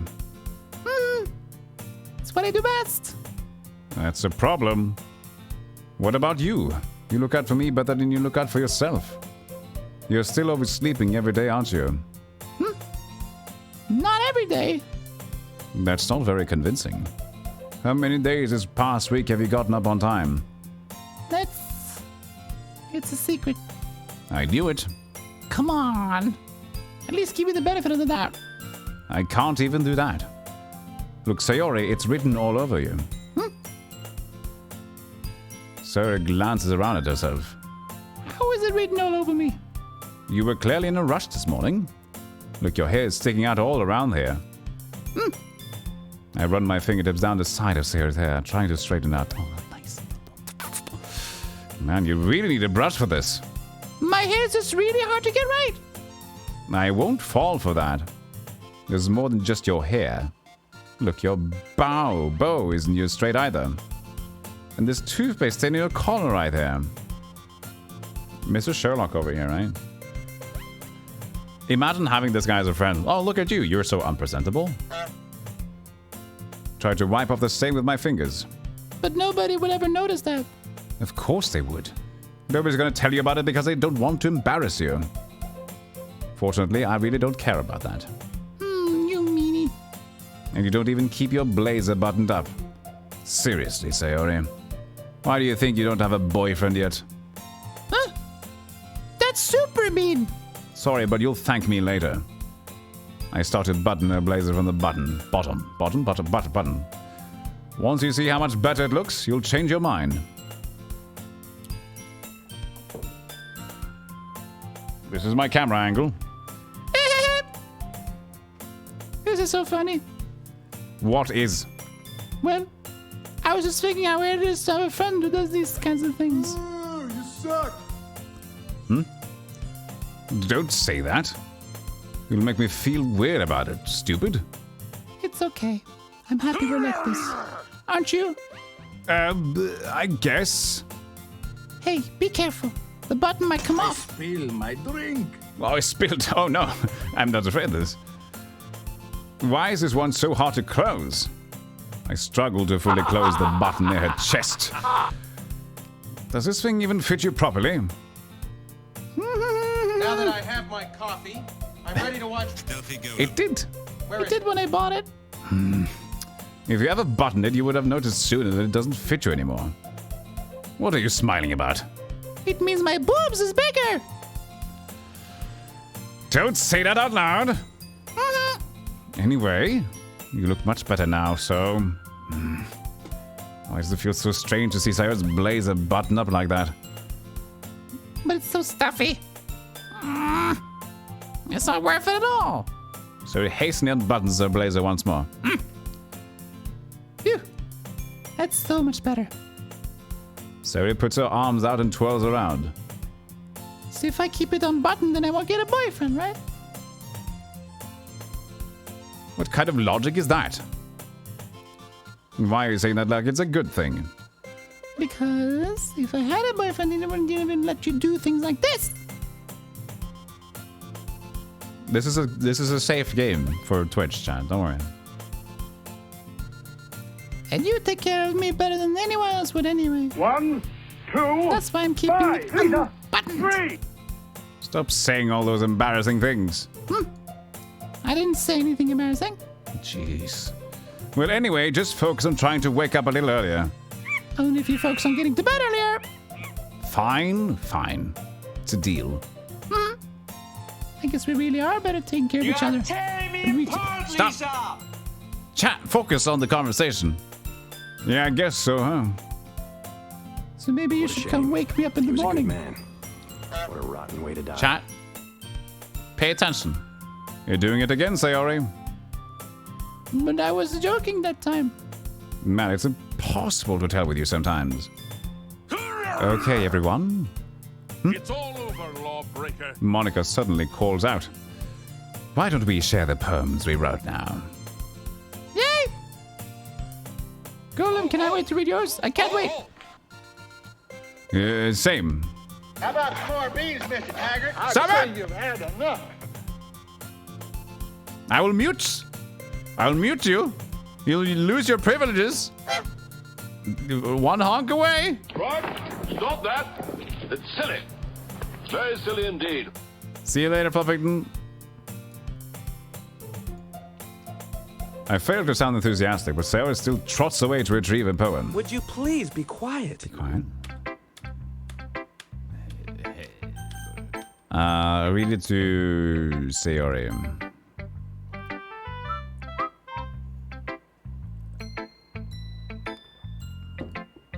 Oh my goodness. This is so good, Golem. I love it. Especially after yesterday's poem. What's wrong? Oh no, chat. You're too honest sometimes, Sayori. No, but really, I want to put this on my wall. What happened to chat? What are you saying, chat? What is it? Be quiet. That's different. That's different. That's different. See, that's a hair flip. Wait, that's okay. From G Flam, have redeemed something to flip. Yes, you have.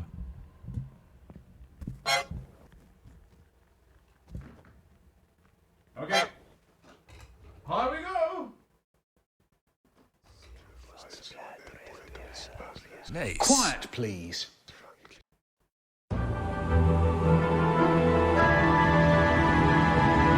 Very nice.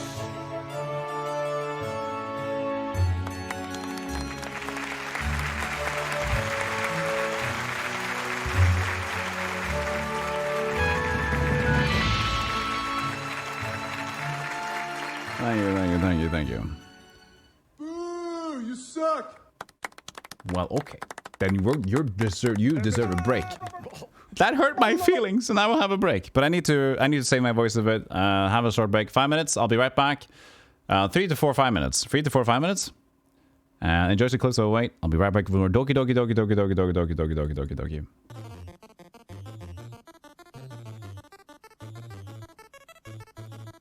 One, two, three, three.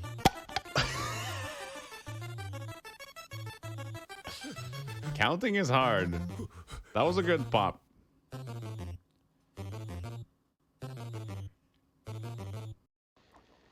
Your mother was a hamster, and your father stank of elderberry. Broken Golem is angry at the world.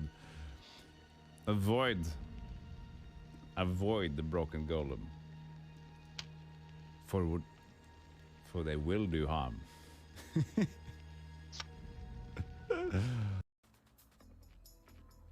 says long attack. It might be a long duration.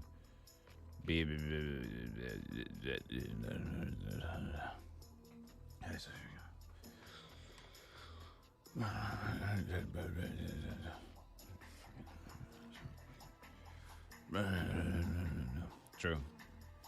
The traps, we suck. Well, that isn't.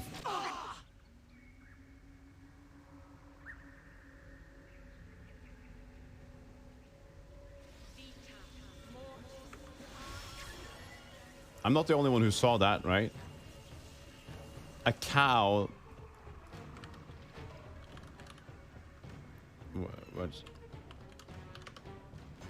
is it? Where is the fetch the cow? What is my sound effect for that? Fetchez la vache. Quoi? Fetchez la vache. Ow. Farewell. Ghosted.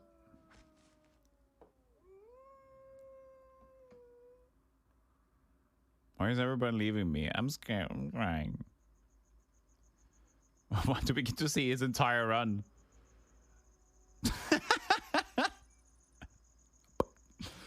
I'm leaving. So, course of action. 1. Dragon Cave. 2. Plane of Water. 3.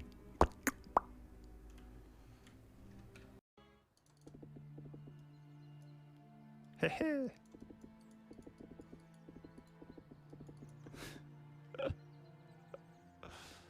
Okay, chat. Okay, look at the bear. He's so cute. Come on. Yeah.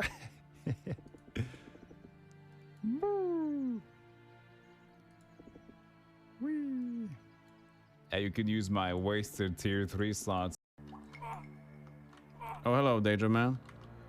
Daedra Man! Why is he going...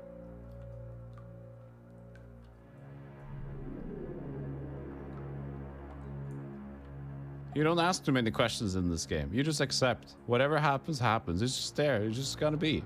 It just works. I know, just... All of this just works. It just works. Yes. Yes. Yes. Please, baby, please. Please. Yes. Yes. Yes.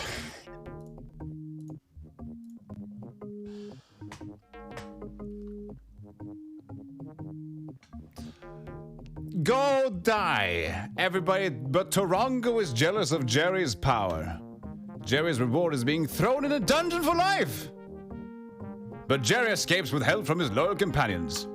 Jerry returns his ancestral caverns in secret. Jerry never forgets how Torongo treated him. Years later, he returned with a band of mighty followers. Yes, Jerry destroys Torongo and becomes the ruler of Tamar. Through the generations, Jerry's knowledge of shipbuilding is passed down. His descendants build a mighty fleet of galleys. Potions which are totally not performance enhancing substances. Oh, wait, let me do that again.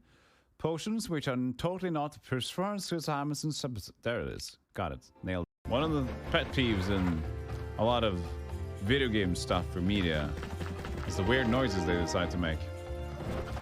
Welcome in. Do you know Mario? Mario has a mustache. His brother's also got a mustache. Did they sex? Maybe. Find out on Film Park. Did they sex?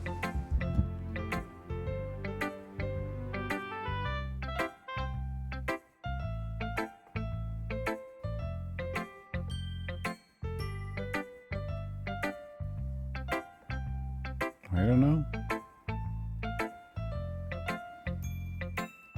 Also, we should probably add on this. Did it work?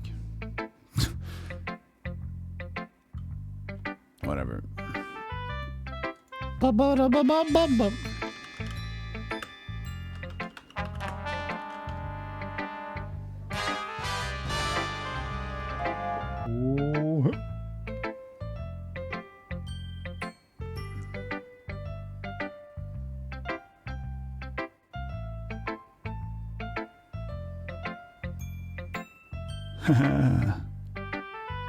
a Doki camera angle. I have made myself some tea with honey, so now we can move on with fearful restitution, retribution, resolution. Scoobity bop, squip bop.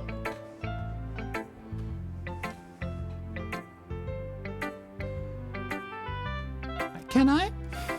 Sayori, you must be seriously overacting.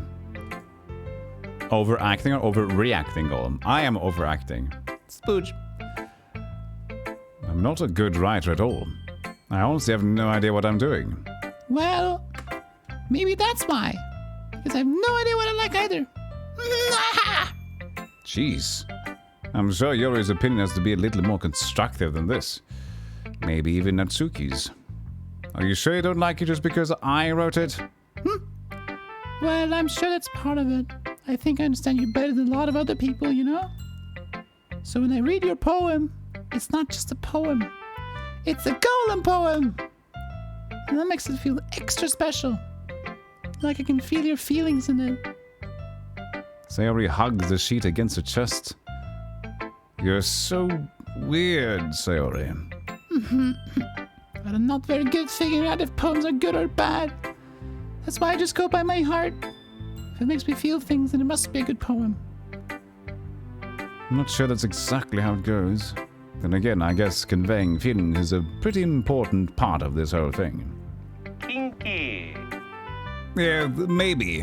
Honestly, I don't even know what kind of writing you like in the first place. Yeah, me neither. Why don't you at least try giving it some thought? You want to write something for me? That's so sweet. Yeah, right. But you're always thinking about other people. You need to think about yourself once in a while. If you don't, you might end up getting hurt at some point. Well, I don't really know what you mean, but I'll try to keep in mind. Well, whatever. Anyway, let's see. I guess I like happy poems. Wait, sometimes I like sad poems too. Sometimes a little bit of both. There's a word for that, right? What's the word? Bittersweet. Yeah. I like things that are happy, things that are sad. Happy and sad? I can't see you liking something sad, Sayori. Well, I like happy the most. Sometimes when you have a little rain cloud in your head, a sad poem can help with giving the rain cloud a little hug. Hey, Balio. How does the character get enough oxygen? Are you animist? Are you animist? How can we see with so small eyes?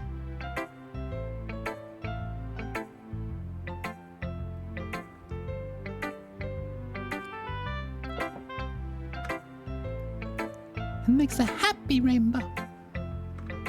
Sayori, that's unexpectedly poetic. It is? Maybe I'm getting better at expressing my feelings after all. Thanks, Golem. I should go write that down, I guess. You can read my poem now, okay? Battles. I pop off my scalp like the lid of a cookie jar. It's a secret place where I keep all my dreams. Little balls of sunshine all rubbing together like a bundle of kittens. I reach inside with my thumb and forefinger and pluck one out.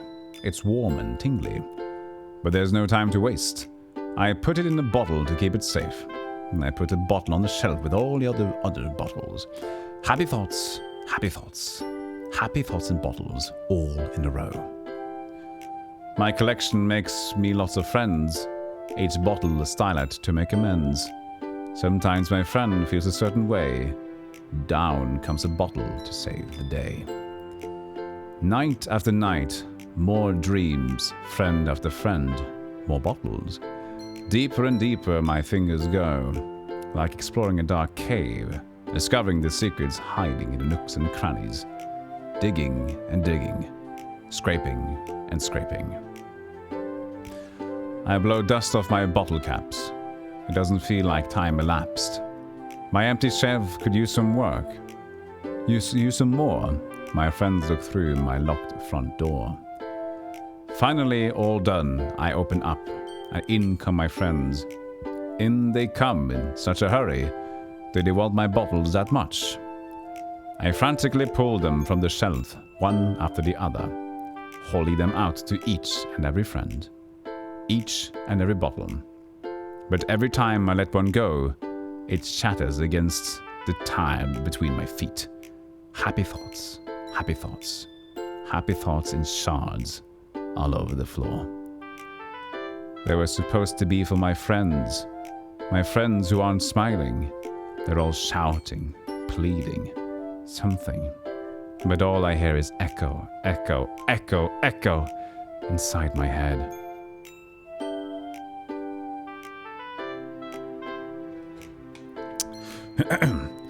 Well, sorry. Well. Good boy. Holy crap. Sarah, did you really write this? Of course I did. Didn't I tell you yesterday I was going to write the best poem ever? Yes, but I mean, I didn't expect something like this coming from you. Monica taught me a whole lot. I've been really in touch with my feelings recently. I see that. It's almost kind of creepy. Creepy? Well, not exactly. Maybe because I'm so used to you being cheerful. Well, never mind. I'm thinking too hard about it. The point is, it came out good, so you should be proud of it. No, thanks. I feel like I was meant to express myself this way. It even helps me understand my own feelings a little bit better. Writing is like magic. You've gotten pretty passionate about this, huh? I hope you keep it up. Yeah! Writing's the best! I'm gonna keep writing until I die. Don't get ahead of yourself. Sarah's always had a habit of getting obsessed with something before dropping it with no more than a week later. I wonder if this is one of those times. But seeing the passion in her eyes makes it hard for me to be pessimistic. Dragon Smoke, are you okay? You can leave if you want to. But I'm sorry about this. Who should I show my poem to next? Yuri. Let's see what you've written for today. This is pretty good, Golem. Were you influenced by seeing everyone's writing styles yesterday? Well, I guess you could say that. I was also a bit surprised by how differently everyone writes. So I respect you for trying new things. You don't need to be afraid to be a little bit more daring. Metaphors can go a long way. Don't feel like you need to work your brain like turning a bunch of gears. Try letting your mind wander through your feelings. Write down the things you see and hear. That's one way to truly enable your reader to see into your mind. You're shackled to the wall, evil wizard? Don't call me Saruman, Mr. Gandalf. It's a very intimate exercise. I see. That's certainly interesting technique. Thanks for sharing. I am, well, an example of that if you'd like to read it. Of course. Is this the poem you wrote for today? Yuri nods and timidly hands me her poem. The Raccoon. It happened in the dead of night when I was slicing bread for a quick, guilty snack. My attention was caught by the scuttering of a raccoon outside my window. That was, I believe, the first time I noticed my strange tendencies as an ordinary of humor. I gave the raccoon a piece of bread, my subconscious well aware of the consequences, well aware that a raccoon that is fed will always come back for more. The enticing beauty of my cutting knife was a symptom, the bread, my hungry curiosity, the raccoon, an urge. The moon increments its place and reflects that much more light off of my cutting knife. The very same light that glistens in the eyes of my raccoon friend. I slice the bread and safe. Fresh and safe, the raccoon becomes excited. Or perhaps I'm merely projecting my emotions onto the newly satisfied animal. The raccoon has taken to following me. You could say that we've gotten quite used to each other. The raccoon becomes hungry more and more frequently, so my bread is always handy. Every time I brandish my cutting knife, the raccoon shows me its excitement. A rush of blood. Classic Pavlovian conditioning. I slice the bread, and I feed myself again. I feed myself again? See you later, Wamposaurus. Great narration. See you next time. Thank you, thank you. You feed yourself again. Jesus. The fuck? I was a little more daring with this one than yesterday's. I can see that. It's a lot more metaphorical. I don't know if it's my fault, but I can't begin to imagine what this poem is about. That's right.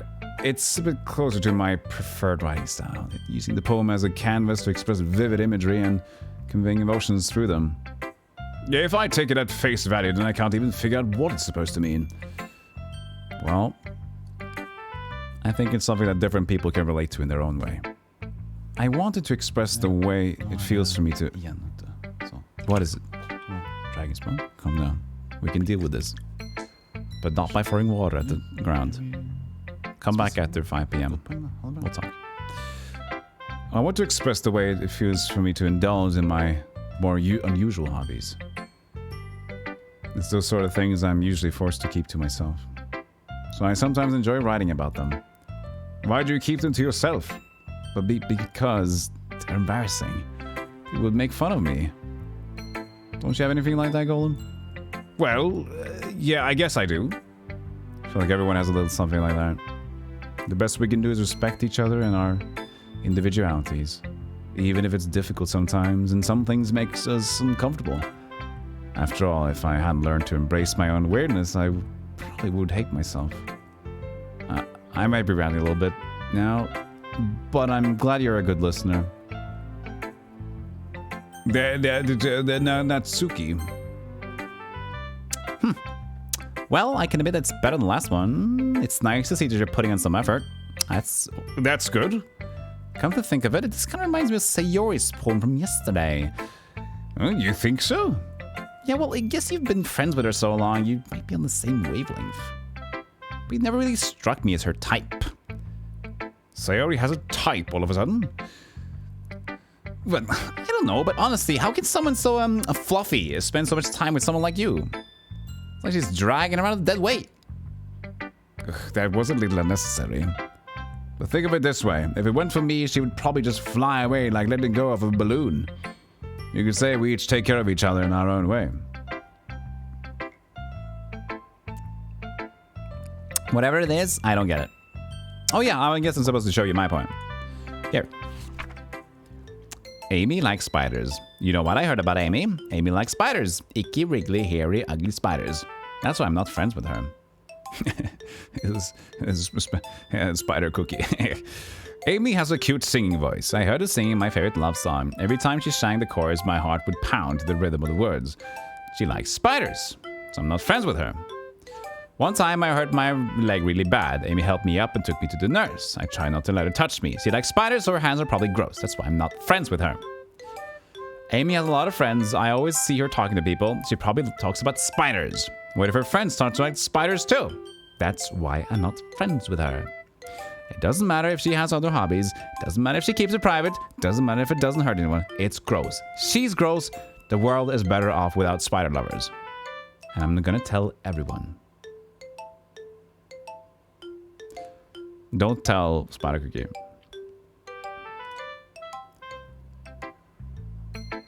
Not that, right?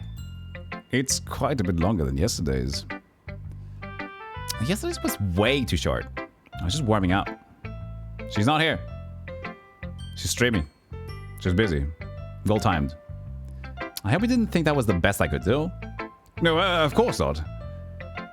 Anyway, the message is pretty straightforward in this poem. I doubt I have to explain it. Sometimes you can explain complicated issues with much simpler analogies. And it helps people realize how stupid they're being. Like, anyone would agree that the subject of this poem is an ignorant jerk. Do you know people like that? Of course, it's about how everyone thinks That doesn't matter. It can be about anything. I wrote it to be easy to relate to. Everyone has some kind of weird hobby or guilty pleasure. Something that you're afraid of if people find out, they make you fun of you or think less of you. That's to make people stupid. Who cares what someone likes, as long as they're not hurting anyone and makes them happy? Stuck with you, Chaos Chris. Thank you. I think people really need to learn to respect others for liking weird things. That's funny. Yuri wrote about something similar today. Huh? Did you say Yuri? Yeah. She said her poem was about an unusual hobby of hers. I didn't really get it, but she said something similar to you. That people shouldn't make each other feel insecure about those things. Really? Well, I mean, Yuri is pretty weird, so I wouldn't doubt she has some weird hobbies. Not that there's anything wrong with that. It's not like I would judge or anything. Natsu gets trouble finding words. I guess I should try not to be so mean to her. If she feels insecure about her weird behaviors and stuff, I mean, I always hate people who make me feel insecure. And Yuri made me feel insecure yesterday. But the way you put it, it sounds like she's learned her lesson. Well, I would say so. Even if her writing style is different, I'm sure she'll appreciate the message in your poem. It's what I do best, after all. I don't like writing unless there's a good message to take away from it. I like conveying emotions is important. But I want to make people think, not just feel. Remember that. I'm going to write a good one for tomorrow, so look forward to it. Everybody's getting depressed in their writing. Natsuki's letter was actually about herself and her weird interests. Yuri is deep. Sayori is depressed. Who shall I show my poem to next? Monica. Hi again, Golem. How's the writing going? All right, I guess. I'll take that. As long as it's not going bad. I'm happy that you're applying yourself. Maybe soon you'll come up with a masterpiece. I wouldn't count on that. You never know. Want to share what you wrote for today? Sure, here you go. I give my poem to Monica. All right. I like this one. Makes me think of something Sayori would like. Oh, is that so? You and Sayori are really good friends, right? I wouldn't be surprised if you had those sort of things in common.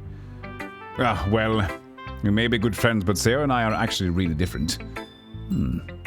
Well, that may be the case, but maybe there are also similarities that you wouldn't expect. The way she talks about you sounds like the two of you really care about each other's well-being. Even if you show it in different ways, it ends up being more similar than you'd think. So I think that's the kind of vibe I get when reading your poem. You sure you're not reading into it too much? I could be. Oh gosh, I sound like Yuri. But in any case, Sayori's writing has kind of a gentle feel to it. I can tell she likes exploring with emotions and like happiness and sadness. Who knew that someone so happy would enjoy sad things too? Okay, that's totally unexpected. Well, to each their own. And you shouldn't be afraid to experiment a little bit either. But anyway, you want to read my poem now. I like the way this one turned out, so I hope you do too. Alright, let's take a look. Save me. The colors, they won't stop. Bright, beautiful colors. Flashing, expanding, piercing. Red, green, blue. An endless cacophony of meaningless noise. The noise, it won't stop. Violent, grating waveforms, squeaking, screeching, piercing.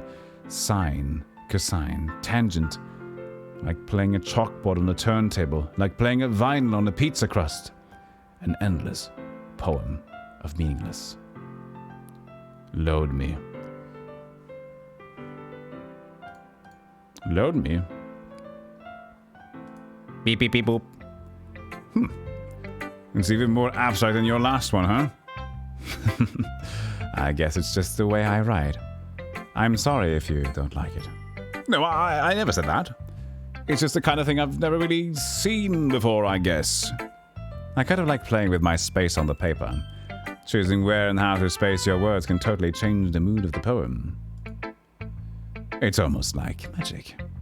The way I wrote the lines really short makes it feel like they're trying to speak over the noise. I see. It's still hard for me to tell what it's about, though. Sometimes asking what a poem is about isn't the right question. A poem can be as abstract as a physical expression of a feeling, or a conversation with the reader. So putting it that way, not every poem is about something. Anyway, here's Monica's writing tip of the day. Sometimes you find yourself facing a difficult decision. When that happens, don't forget to save your game.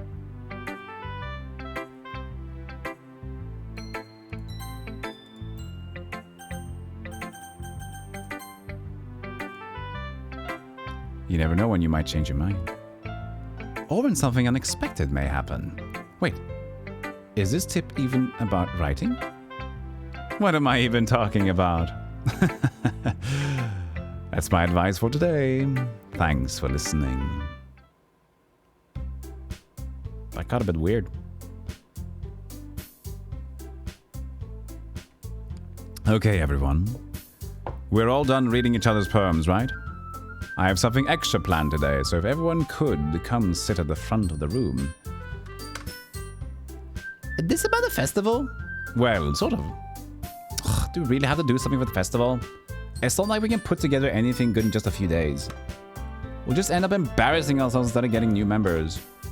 That's a concern of mine as well. I don't really do well with last-minute preparations. Don't worry so much. We're going to keep it simple, okay? Water posture. Water posture. That's save game redeem. The best we have. No, you have this one though. Save. But we did it already. Sayori has been working on posters, and I've designed some pamphlets we can give out during the event. Okay, that's great and all, but that doesn't tell us what we're actually going to be doing for the events. Sorry, I thought you had heard about it already. We're going to be performing. Performing? Monica? Yes. We're going to have a poetry performance. Each of us are going to choose a poem to recite during the event. But the cool part is, we're also going to let anyone else come up and recite poems too. Sayori is putting it on all the posters in case anyone wants to prepare ahead of time. Sayori, who's been coloring a poster, holds it up for us to see. Are you kidding me, Monica? You didn't just always start putting those posts up, did you? Well, I did. Do you really think it's that bad of an idea? Well, no. It's not a bad idea, but I didn't sign up for this, you know? There's no way I'm going to be performing in front of a group of people like that. I agree with Natsuki. I could never in my life do something like that. Imagining it, Yuri shakes her head in fear. Guys? No, Sayori. I understand where they're coming from. Remember that Natsuki and Yuri have never shared their poems with anyone until just a couple of days ago. It's a lot to ask for them to recite their poems out loud to a whole room of people. I guess I kind of overlooked that. So I'm sorry. But I still think we should give it our best. We're the only ones responsible for the fate of this club. If we start the event and each put on a good performance, it will inspire others to do the same. And the more people who perform, the better we'll be able to show everyone what literature is all about. Yeah! It's about expressing your feelings, being intimate with yourself, finding new horizons, and having fun! That's right. And it's those reasons that we're all in this club together. Don't you want to share that with others? To inspire them to find the same feelings that brought you here in the first place. I know you do. I know we all do. And if all it takes is standing in front of the room for 2 minutes and reciting a poem, then I know you can do it.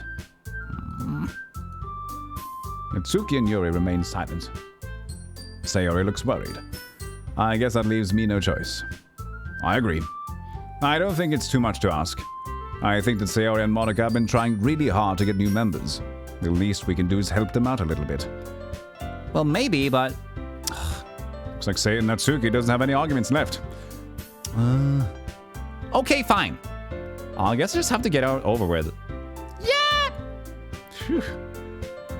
Thanks, Natsuki. What about you, Yuri?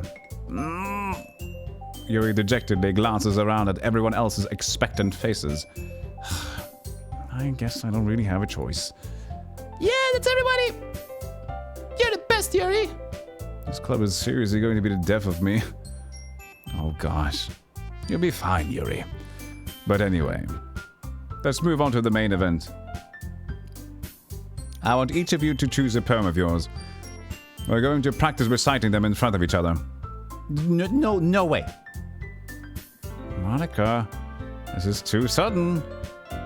And if you can't recite your poem in front of the club, how do you expect to do it in front of strangers? Oh no. Don't worry. I'll start off to help everyone feel a little bit more comfortable. Can I go next? Of course you can. Now let's see. Monica flips through her notebook to the specific poem she has in mind for herself. She then stands behind the podium. The title of this poem is The Way They Fly. Monica begins reciting her poem. Her clear, confident voice fills the room. More than that, her inflection is pristine. She knows exactly how to apply emotion behind each line she recites, bringing the words to life.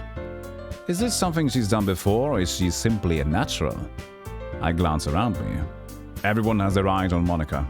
Sayori looks amazed. Yuri has an intense expression on her face that I don't understand. Finally, Monica finishes the recitation. The four of us applaud. Monica takes a deep breath and smiles.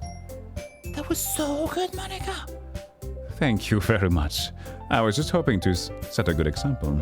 Are you ready to go next, Sayori? I'll go next. Yuri's fired up all of a sudden. Yuri clutches a sheet of paper between her hands and stands up. Keeping her head down, she walks quickly over to the podium. This poem is called... Yuri anxiously glances at each of us. You can do it, Yuri! It's called After Image of a Crimson Eye. Yuri's voice shakes as she starts reading the poem. Just a moment ago, she practically refused to do this. Why is she suddenly putting in so much effort? As Yuri gets past the first couple of lines, her voice changes. It's almost like what happens when Yuri gets absorbed into her books. Quivering words transform into sharp syllables of a fierce and confident woman. The poem is full of twists and turns in its structure that she enunciates with perfect timing. This must be a rare glimpse into the whirling fire Yuri keeps concealed inside her head. Suddenly, she is finished. Everyone is stunned. Yuri snaps back into reality. Whoop, there goes sanity. And glances around her, as if she bewildered even herself. It's up to me to save this situation. I'm the first to start applauding. Everyone joins in me afterwards, and we give Yuri the recognition she deserves. It's not that we didn't want to applaud for her, but we were so caught off guard that we must have forgotten. As we applaud, Yuri holds the poem to her chest and rushes back into her seat. Yuri, that was really good. Thank you for sharing. Looks like Yuri is down for the count. Okay, I guess I'm next. Sayori hops out of the chair and cheerfully walks to the podium. This one's called My Meadow. Sorry, I giggled. Sayori? It's a lot harder than I thought. How'd you guys do it so easily? I try not to think of it like you're reciting to other people. Imagine you're reciting it to yourself in front of a mirror or in your own head. It's your poem, so it'll come out the best that way. I see. Okay. Sayori begins her poem. Someone feels like her soft voice was made as perfect match. The poem isn't aimlessly cherry like Sayori is. It's serene and bittersweet. If I were to read this on paper, I probably wouldn't think much of it. But hearing it come from Sayori's voice almost gives it a whole new meaning. Maybe this is what Sayori meant when she said she likes my poems. It's like I get to reach more deeply into someone I thought I knew and through. Sayori finishes and we applaud. I did it! Good job, Sayori! Even Golem liked it. I guess that's a good sign. What does that even mean? It came out nicely, Sayori. The atmosphere of the poem fits you really nicely. But it might be that the other poems wouldn't work quite as well with that kind of delivery. I don't understand. In other words, I've seen poems of yours where that sort of gentle delivery wouldn't work as well. they might need a little more force behind them, depending on what you're reading. Who said that? No, that was earlier. Oh, I know what you mean. That's well, I've been practicing that kind of thing. It's just embarrassing to do in front of everyone. Then next time I'm going to make you pick a poem that challenges you a little more. We don't have much time before the festival, you know. Okay. Now, who's next? Natsuki? Don't make me go before Golem. It's not like I can compare to you guys anyways. Might as well let Golem lower everyone's standards a little bit before I have to do it. Natsuki. It's fine, it's fine. I might as well get it over with. But it's not like I have much of a selection of what to read. I just have to go with what I wrote for today. I stand up in front of the podium. Everyone has their eyes on me, making me feel terribly awkward. I recite my poem. Since I'm not exactly confident in my own writing, it's hard to put energy into it. Despite that, once I finish, I receive applause anyways. Sorry, I'm not really as good as everyone else. Don't worry about that too much. I think it's less about your abilities and more about your lack of confidence in your writing. That's something that'll improve over time. Yes, maybe. Alright then. That just leaves you, Natsuki. Yeah. I'm going. Natsuki begrudgingly gets out of her seat and makes her way to the podium. Poem's called... It's called... why are you looking at me? Because you're presenting. Anyway, the poem is called Jump. Natsuki takes a breath. Once she starts reciting the poem, her sour attitude disappears a little. While she's still a little unenthused, her poem has a rhythm and a rhyme to it. It's Natsuki's trademark style, and they work surprisingly well when spoken aloud. The words feel like they bounce up and down as they're giving life to the poem. Natsuki finishes, and everyone applauds. She huffs back to her seat. That wasn't so bad, was it? Easy for you to say. You better not make me do that again. Ah, well. Do you at least feel prepared enough to recite a poem in front of other people? I mean, doing it in front of other people may be easier. I can put on whatever face I want for other people, but when it's just my friends, it's just embarrassing. That's a surprise, Natsuki. I think it will be the other way around for me. Well, that's just what it is, Well, I guess in that case, you won't have much to worry about for the festival. That said, I want to thank everyone for coming through. It might be hard, but I hope that you all have an idea of what it's like now. Make sure you pick a poem and get enough practice before the festival, okay? I'll be making pamphlets, so let me know ahead of time what you'll be reciting. Jeez. I should probably find some of the other poem to recite instead. That's fine too. It doesn't have to be your own. I'm already pleasantly surprised that you're putting in all this effort for the club. Boop! It makes my butt go boop. Yeah, no problem. Okay, everyone. I think that's about it for today. I know the festival is coming up, but let's try to write poems for tomorrow as well. It's been working out really nicely so far, so I'd like to continue doing that. As for the festival, we'll finish planning tomorrow, and then we'll have the weekend to prepare. Monday's the big day. I can't wait! I can do this. I can do this. Alright. I stand up. There's no way I'll be able to find the same enthusiasm as Sayori and Monica, but I'll do my best to get through it. It is for the sake of the club and impressing Monica. And I have to do my best. Ready to go? Oh, ready to go, Sayori? Hey, guys, how you doing? Thanks, bye. Are you leaving, Shorty? Or hello? Yep. Look at you two, always going home together like that. It's kind of adorable, isn't it? Jeez, guys. Don't make such a big deal out of it. Must be a little nice, though. Well, how am I supposed to respond to this? It's okay, Golem. You don't have to say it. Whatever. Let's go.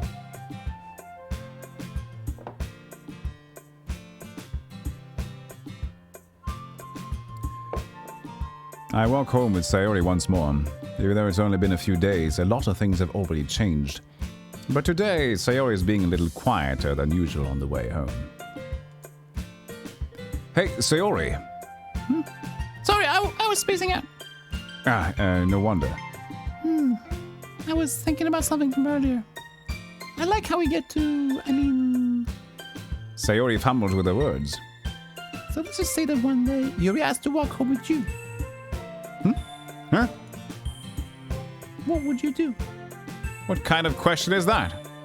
You're kind of putting me on the spot here. I'd still walk home with Sayori.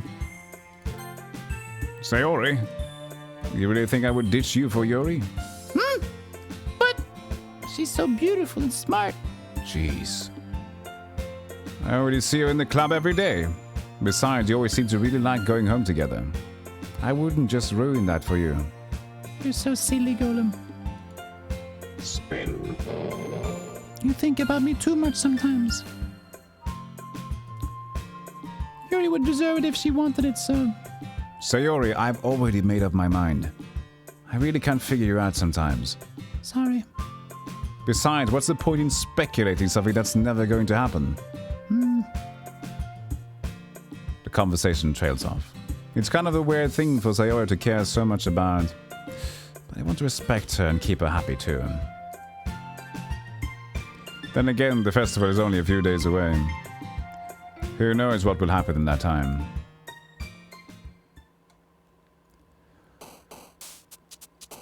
Any preferences? I don't know. Maybe Sayori.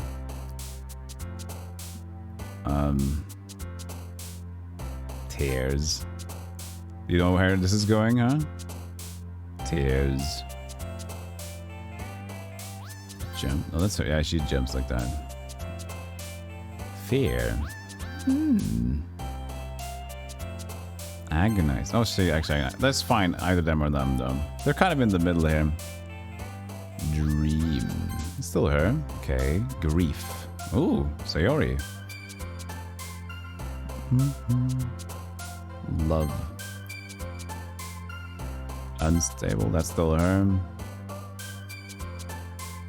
Kiss. No! What are you doing there? Anxiety. I'm trying to appeal to that. Also this. Shame. Shame! Smile. Comfort. Misfortune.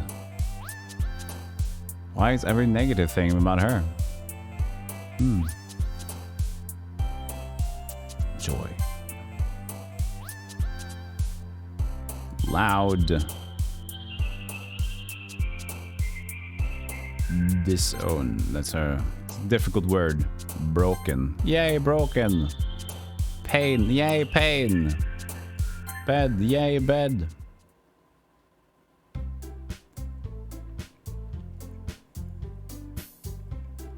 I might finish this game. We'll see. We'll see what happens.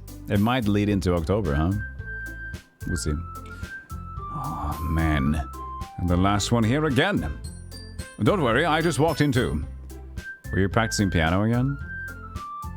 Yes. You must have a lot of determination. Starting this club and now picking up piano? Well, maybe not determination, but I guess passion. Remember that the club wouldn't be here if it wasn't for all of you.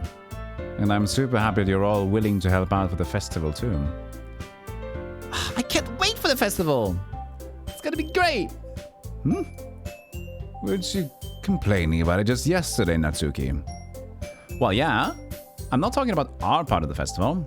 It's a whole day of a school off. We get to play and eat all kinds of delicious food. You sound a bit like Sayori all of a sudden. Monica! Do they usually have fried squid? Squid? That's a pretty specific thing to look forward to. Oh, come on. Are you saying you don't like squid? You of all people? I didn't say I don't like it. Besides, what do you mean by you of all people? Because it's right in your name. Monica. But? That's not how you say my name at all. Oh, so that joke makes no sense in translation. It doesn't. Never mind. Let's just focus on our own event for now, okay? Fine. Fine. Your reactions aren't always as fun as these Yuri's or Sayori's anyway. Excuse me. Where is Sayori anyway? Oh, there you are. Sayori is sitting at a desk in the corner of the room, looking down at nothing. I walk over to her. Hey, Sayori. I wave my hand in front of her face. You're spacing out again. Sorry. Don't mind me. You can go talk to everyone else. Is everything all right? Of course. Why wouldn't it be? It just feels like you're a little off. Sorry for assuming things. Jeez, you worry too much about me. I'm fine, see? Wee! Big smile. Woo-wee! Don't let me distract you from having fun with everyone. Well, all right. If you say so. I worriedly glance at Sayori before turning back toward everyone else. But the conversation is already dispersed, with everyone back at their usual activities. Maybe I should ask Monica if she's noticed anything about Sayori recently. Since they've been preparing for the festival, they must be spending a lot of time together. I timidly approach Monica, who is shuffling through some papers at her desk. Golem, what's up? Hey, this might sound a little strange, but have you noticed anything up with Sayori recently? Anything up with her? In what way do you mean? Maybe I'm reading into it a little too much, but she seems a bit downcast today. Oh, you think so? I can't say I've noticed anything about her. Monica peers across the room at Sayori, who's idly dragging a rubber razor up and down her desk. Maybe there is something on her mind.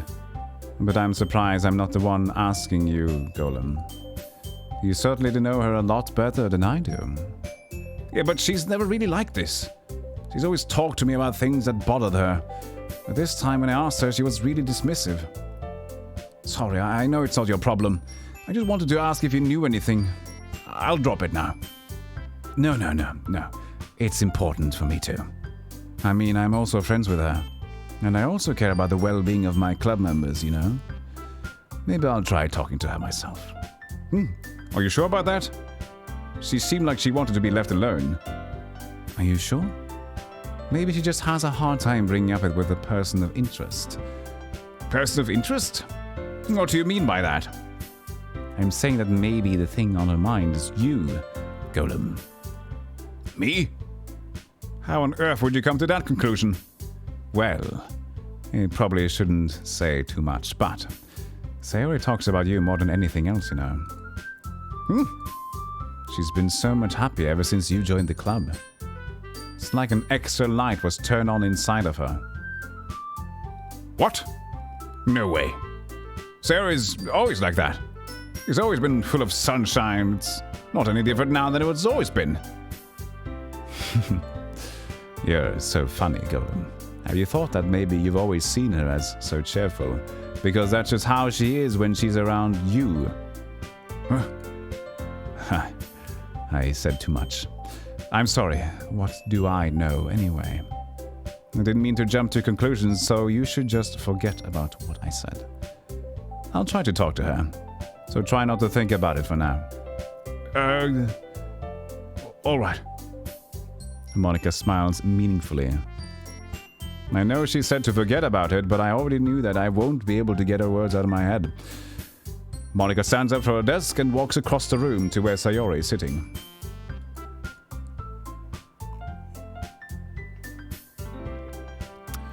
I watch her kneel down next to Sayori and gently talk to her. But she's keeping her voice so quiet that I can't hear her from here. I sigh and sit myself down. I know Sayori told me not to worry about her and to have fun with everyone else. That's impossible to do when she's behaving like this. Exactly how much do I care about her that I'm letting this weigh me down so much? Now it feels like I'm the one behaving out of the ordinary. There's nothing I can do besides wait for Monica. Why does it feel like I'm being watched?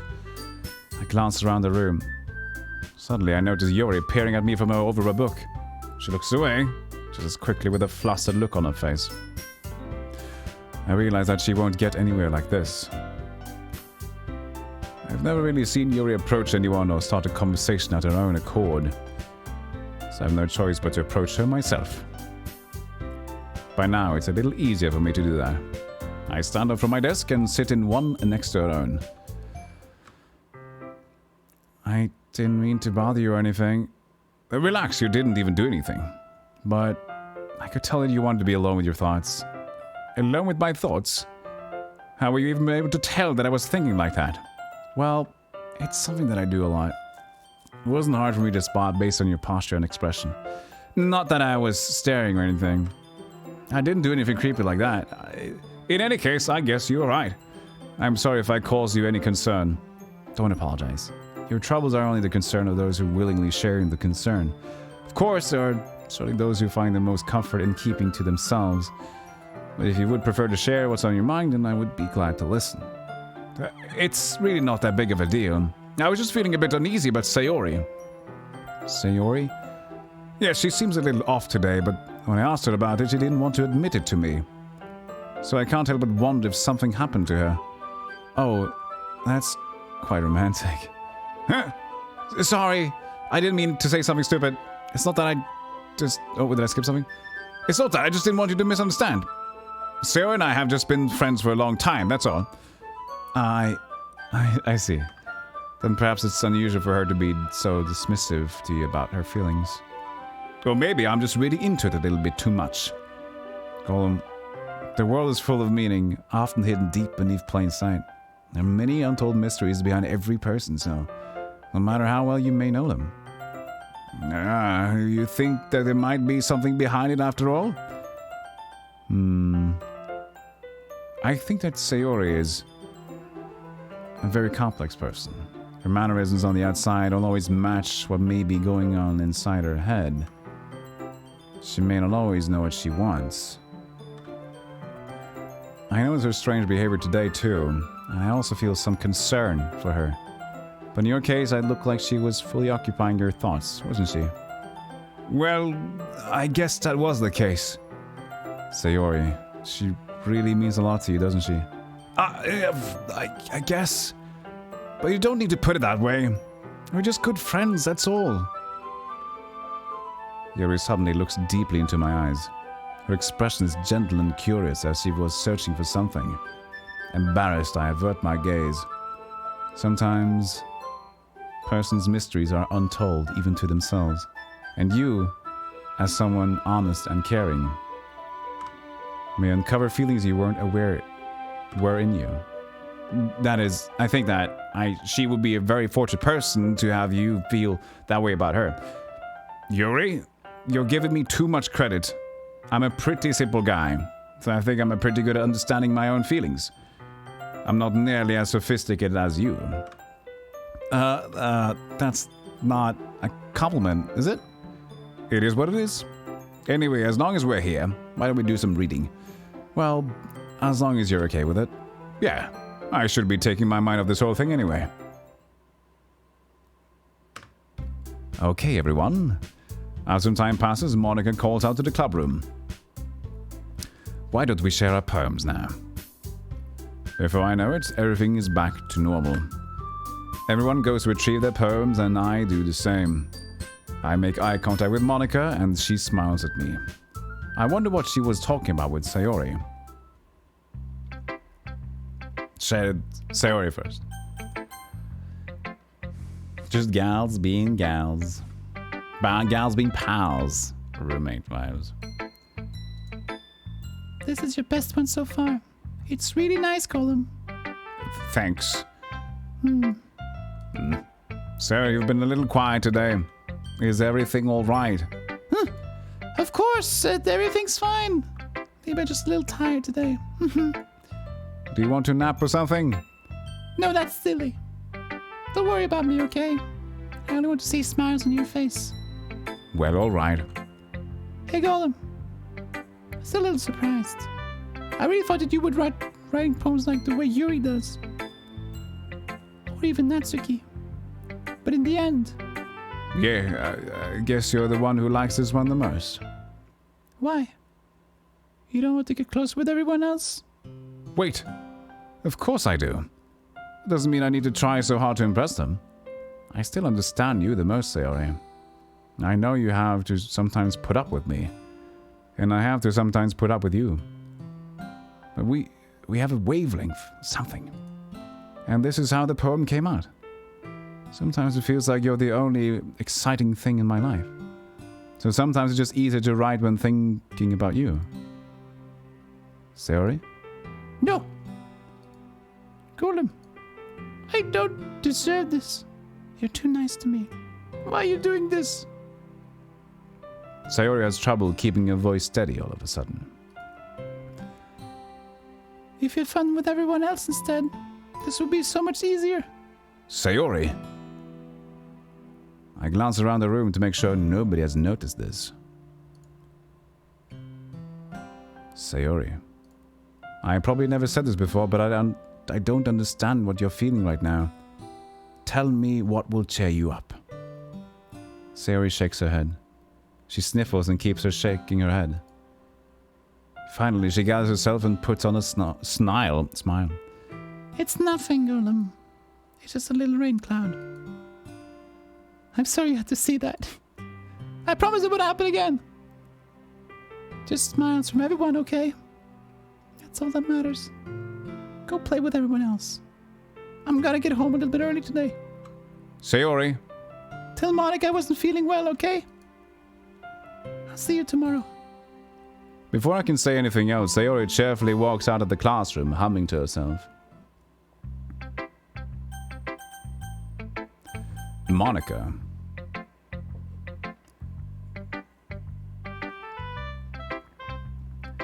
Hi, Golem. Have you thought about what you want to submit to perform at the festival? Well, being in this club is one thing, but performing in front of a bunch of people... I'll have to give it some more thought. Okay, no pressure. But whatever you do, I'm sure it'll turn out great. It'd also make me happy to see. Anyway, let's take a look at today's poem. Sure. I let Monica take the poem I'm holding in my hands. It's pretty good. Makes me think of Sayori, like the other one that you wrote. You two are like the dynamic duo. Well, that's kind of exaggerating it. Yes, probably. But you do spend a lot of time with her, even at this club, don't you? Then again, I don't blame you for being a little shy. I'm not shy, it's just, I'm just teasing. I know it takes a bit of time to make friends with everyone. But Yuri and Natsuki are super interesting people. So don't be afraid to give them their share of time. And you can talk to me every now and then too. I'm not, like, unapproachable or anything, am I? No, nothing like that. I'm just still getting used to being here, that's all. Yeah. I'm sorry if I was putting pressure on you or something. I really didn't mean it like that. No, don't worry. I get what you're saying. Well, alright. Anyway... I'll share my poem with you now, alright? Alright. The Lady Who Knows Everything. An old tale tells of a lady who wanders Earth. The lady who knows everything. A beautiful lady who has found every answer, all meaning, all purpose, and all that was ever sought. And here I am, a feather. Lost adrift the sky, the victim of the currents of the wind. Day after day I search with little hope, knowing legends don't exist. But when all else has failed me, when all others have turned away, the legend is all that remains, the last dim star glimmering in the twilight sky, in the trip sky, lit turned sky. Until one day, the wind ceases to blow, I fall, and I fall and fall and fall even more, gentle as a feather, a dry quill, expressionless. But a hand catches me between the thumb and forefinger, the hand of a beautiful lady. I look at her eyes and find no end to her gaze. The lady who knows everything knows what I am thinking. Before I can speak, she responds in a hollow voice. I have found every answer, all of which amount to nothing. There is no meaning, there is no purpose, and we seek only the impossible. I'm not your legend. Your legend does not exist. And with a breath, she blows me back afloat, and I pick up a gust of wind. Good one. Good poem, Monica. Nice. Hey, Lady Ganga, how you doing? Yeah, this game has been chosen by the lovely people of my community. You know, I feel like learning and looking for answers are the sorts of things that gives life meaning. Not to get too philosophical or anything, but it was kind of on my mind, so that's what I wrote about. I see. I never really put much thought into it. In a way, it's almost paradoxical. Because if we all had the answers, wouldn't the world start to lose its meaning? You know, there's one thing I noticed. It seems like everyone in the club prefers writing about things that are more sad than happy. Are you surprised? I mean, if everything was okay, we wouldn't really have anything to write about, would we? Humans aren't two-dimensional creatures. I think you'd know that better than anyone. You mean one-dimensional? Yes, that. Anyway, here's Monica's writing tip of the day. Are you ever too shy to share your writing because you're afraid it's not that good? It can be really disheartening to get a lukewarm response to something you've put so much into. But if you find other people enjoy writing, then sharing becomes a lot easier. Because instead of just telling you that your writing is good, okay or bad, I'd want to focus more on everything that went into it and the things you can work on.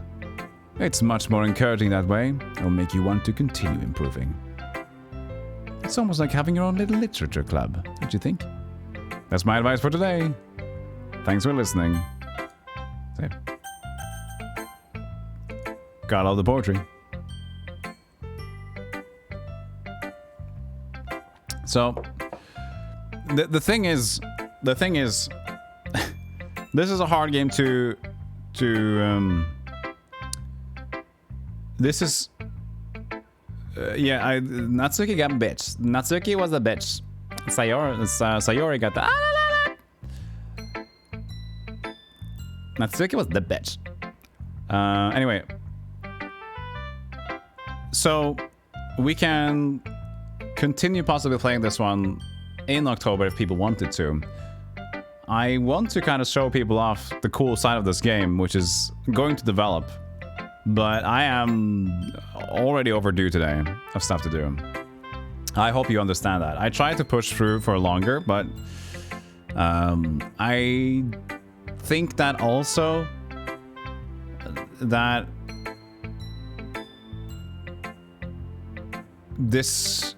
it's better that if I get the other thing to happen a little bit more time if we're going to continue doing it. It feels a shame to just leave it at this, but it's a dilemma of I can't really go on that much longer in terms of both my voice and my day, but I don't want to force things either. So, and we can do it later, and there'll be more time for it. So we can plan to do this and continue doing it if people want it. Becomes a lot more perilous, yeah. But yeah, I think I have to call it there for the stream. It's been 8 hours, 10 minutes. Some people would know the game, it's kind of cool, but make it a break, yeah. Remember the voices. Hope you guys enjoy the voices. Thank you. Let's go do a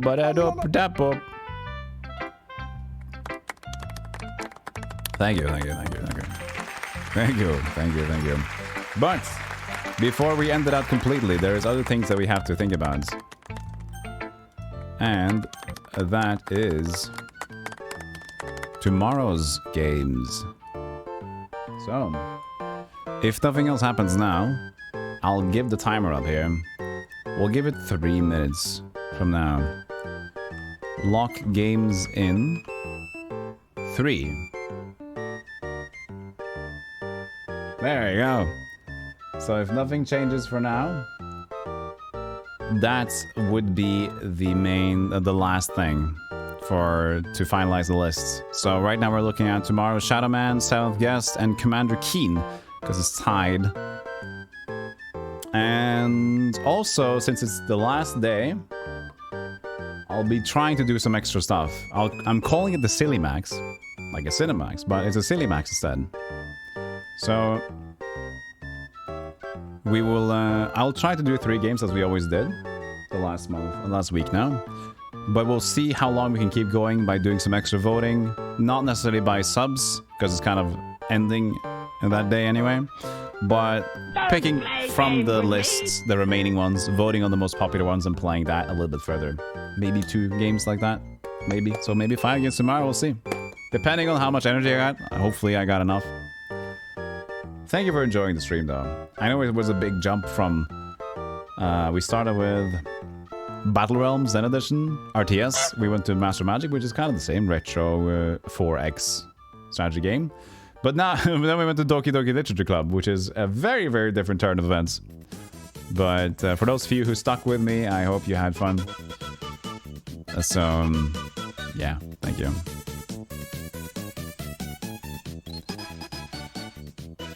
And of course, while this is all going down, the voting and things, the link, by the way, I should probably link it to you if you're curious to look directly at it. It's that one. So, and yeah, have a great day. Thank you, Lady Game Girl. Have a great day. Zero Fox as well, users. We're not saying goodbyes yet because we need to finalize the list. You never know when we'll let me just stick here for a second. Yes, thank you again, Thane, for helping on getting to 1,000 sub points. Don't post the clip to Spider-Creek's channel. Great stream, thank you so much for being here, everybody. It's been very good. And yes, we did pass 1,000 sub points. That's dumb. It's dumb. Also, the ordering of the games, we'll see what we'll do about. I'll think about it like slightly after the stream. Don't tell her. I know. Do not tell this. It was fun though. Fitting one.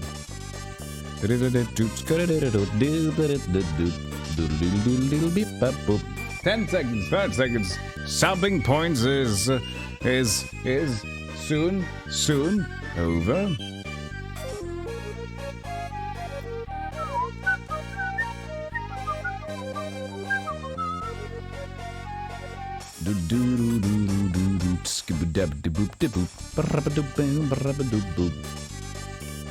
Okay, that settles it. So I don't know. Let's see. What do we move for timing here? I think. Who voted for Commander Keen? Yeah, Goof Trip has a great soundtrack. I guess we can start with some guests, get our brain working in the morning. Go on to Shadow Man and then end it out with Commander Keen. Sounds good to me. We've been making different rules for what goes first, but I'm not sure about this one's voting stuff, so I'm just gonna do it like that. Looks good to me. Okay, that ends it. The stream today. Thank you everybody for being here. So, I hope you guys have a fantastic day. Don't forget to... Hey, look at these. If you haven't already, go to the YouTube channels. My own, where everything that I've ever done is playlisted, archived, thumbnailed, everything. And my YouTube channel with Stealthy Cookies. With Spider Cookies, Stealthy Cookies. And of course, Twitter, Discord. Good show. Good show. Nice! You got it together. So yeah, that'll be it for today. I appreciate it. Thank you so much for being here. Kazak, Saxman, Doomsday, Yo-Yo, JP, Darksteel Spark, Fedek, and Leader Saki Global Kaiser, Menace. This users recall anymore. Ryong Gintoki, everybody. Lady Ginga. I appreciate it, but I gotta go. I've got to relax a little bit so we can go full on dingus mode tomorrow, right? Have the best day, everybody. Hope you're gonna have a fantastic day. I appreciate y'all. When you gotta go, indeed. Tomorrow will be probably longer than 9. I'm gonna shoot for a longer stream tomorrow, but I'm not also gonna make sure that I'm not gonna over... You never know when you're gonna feel off. So I'm gonna say I'm aiming for more, but I can't promise more if in case I will be like, I'm dying.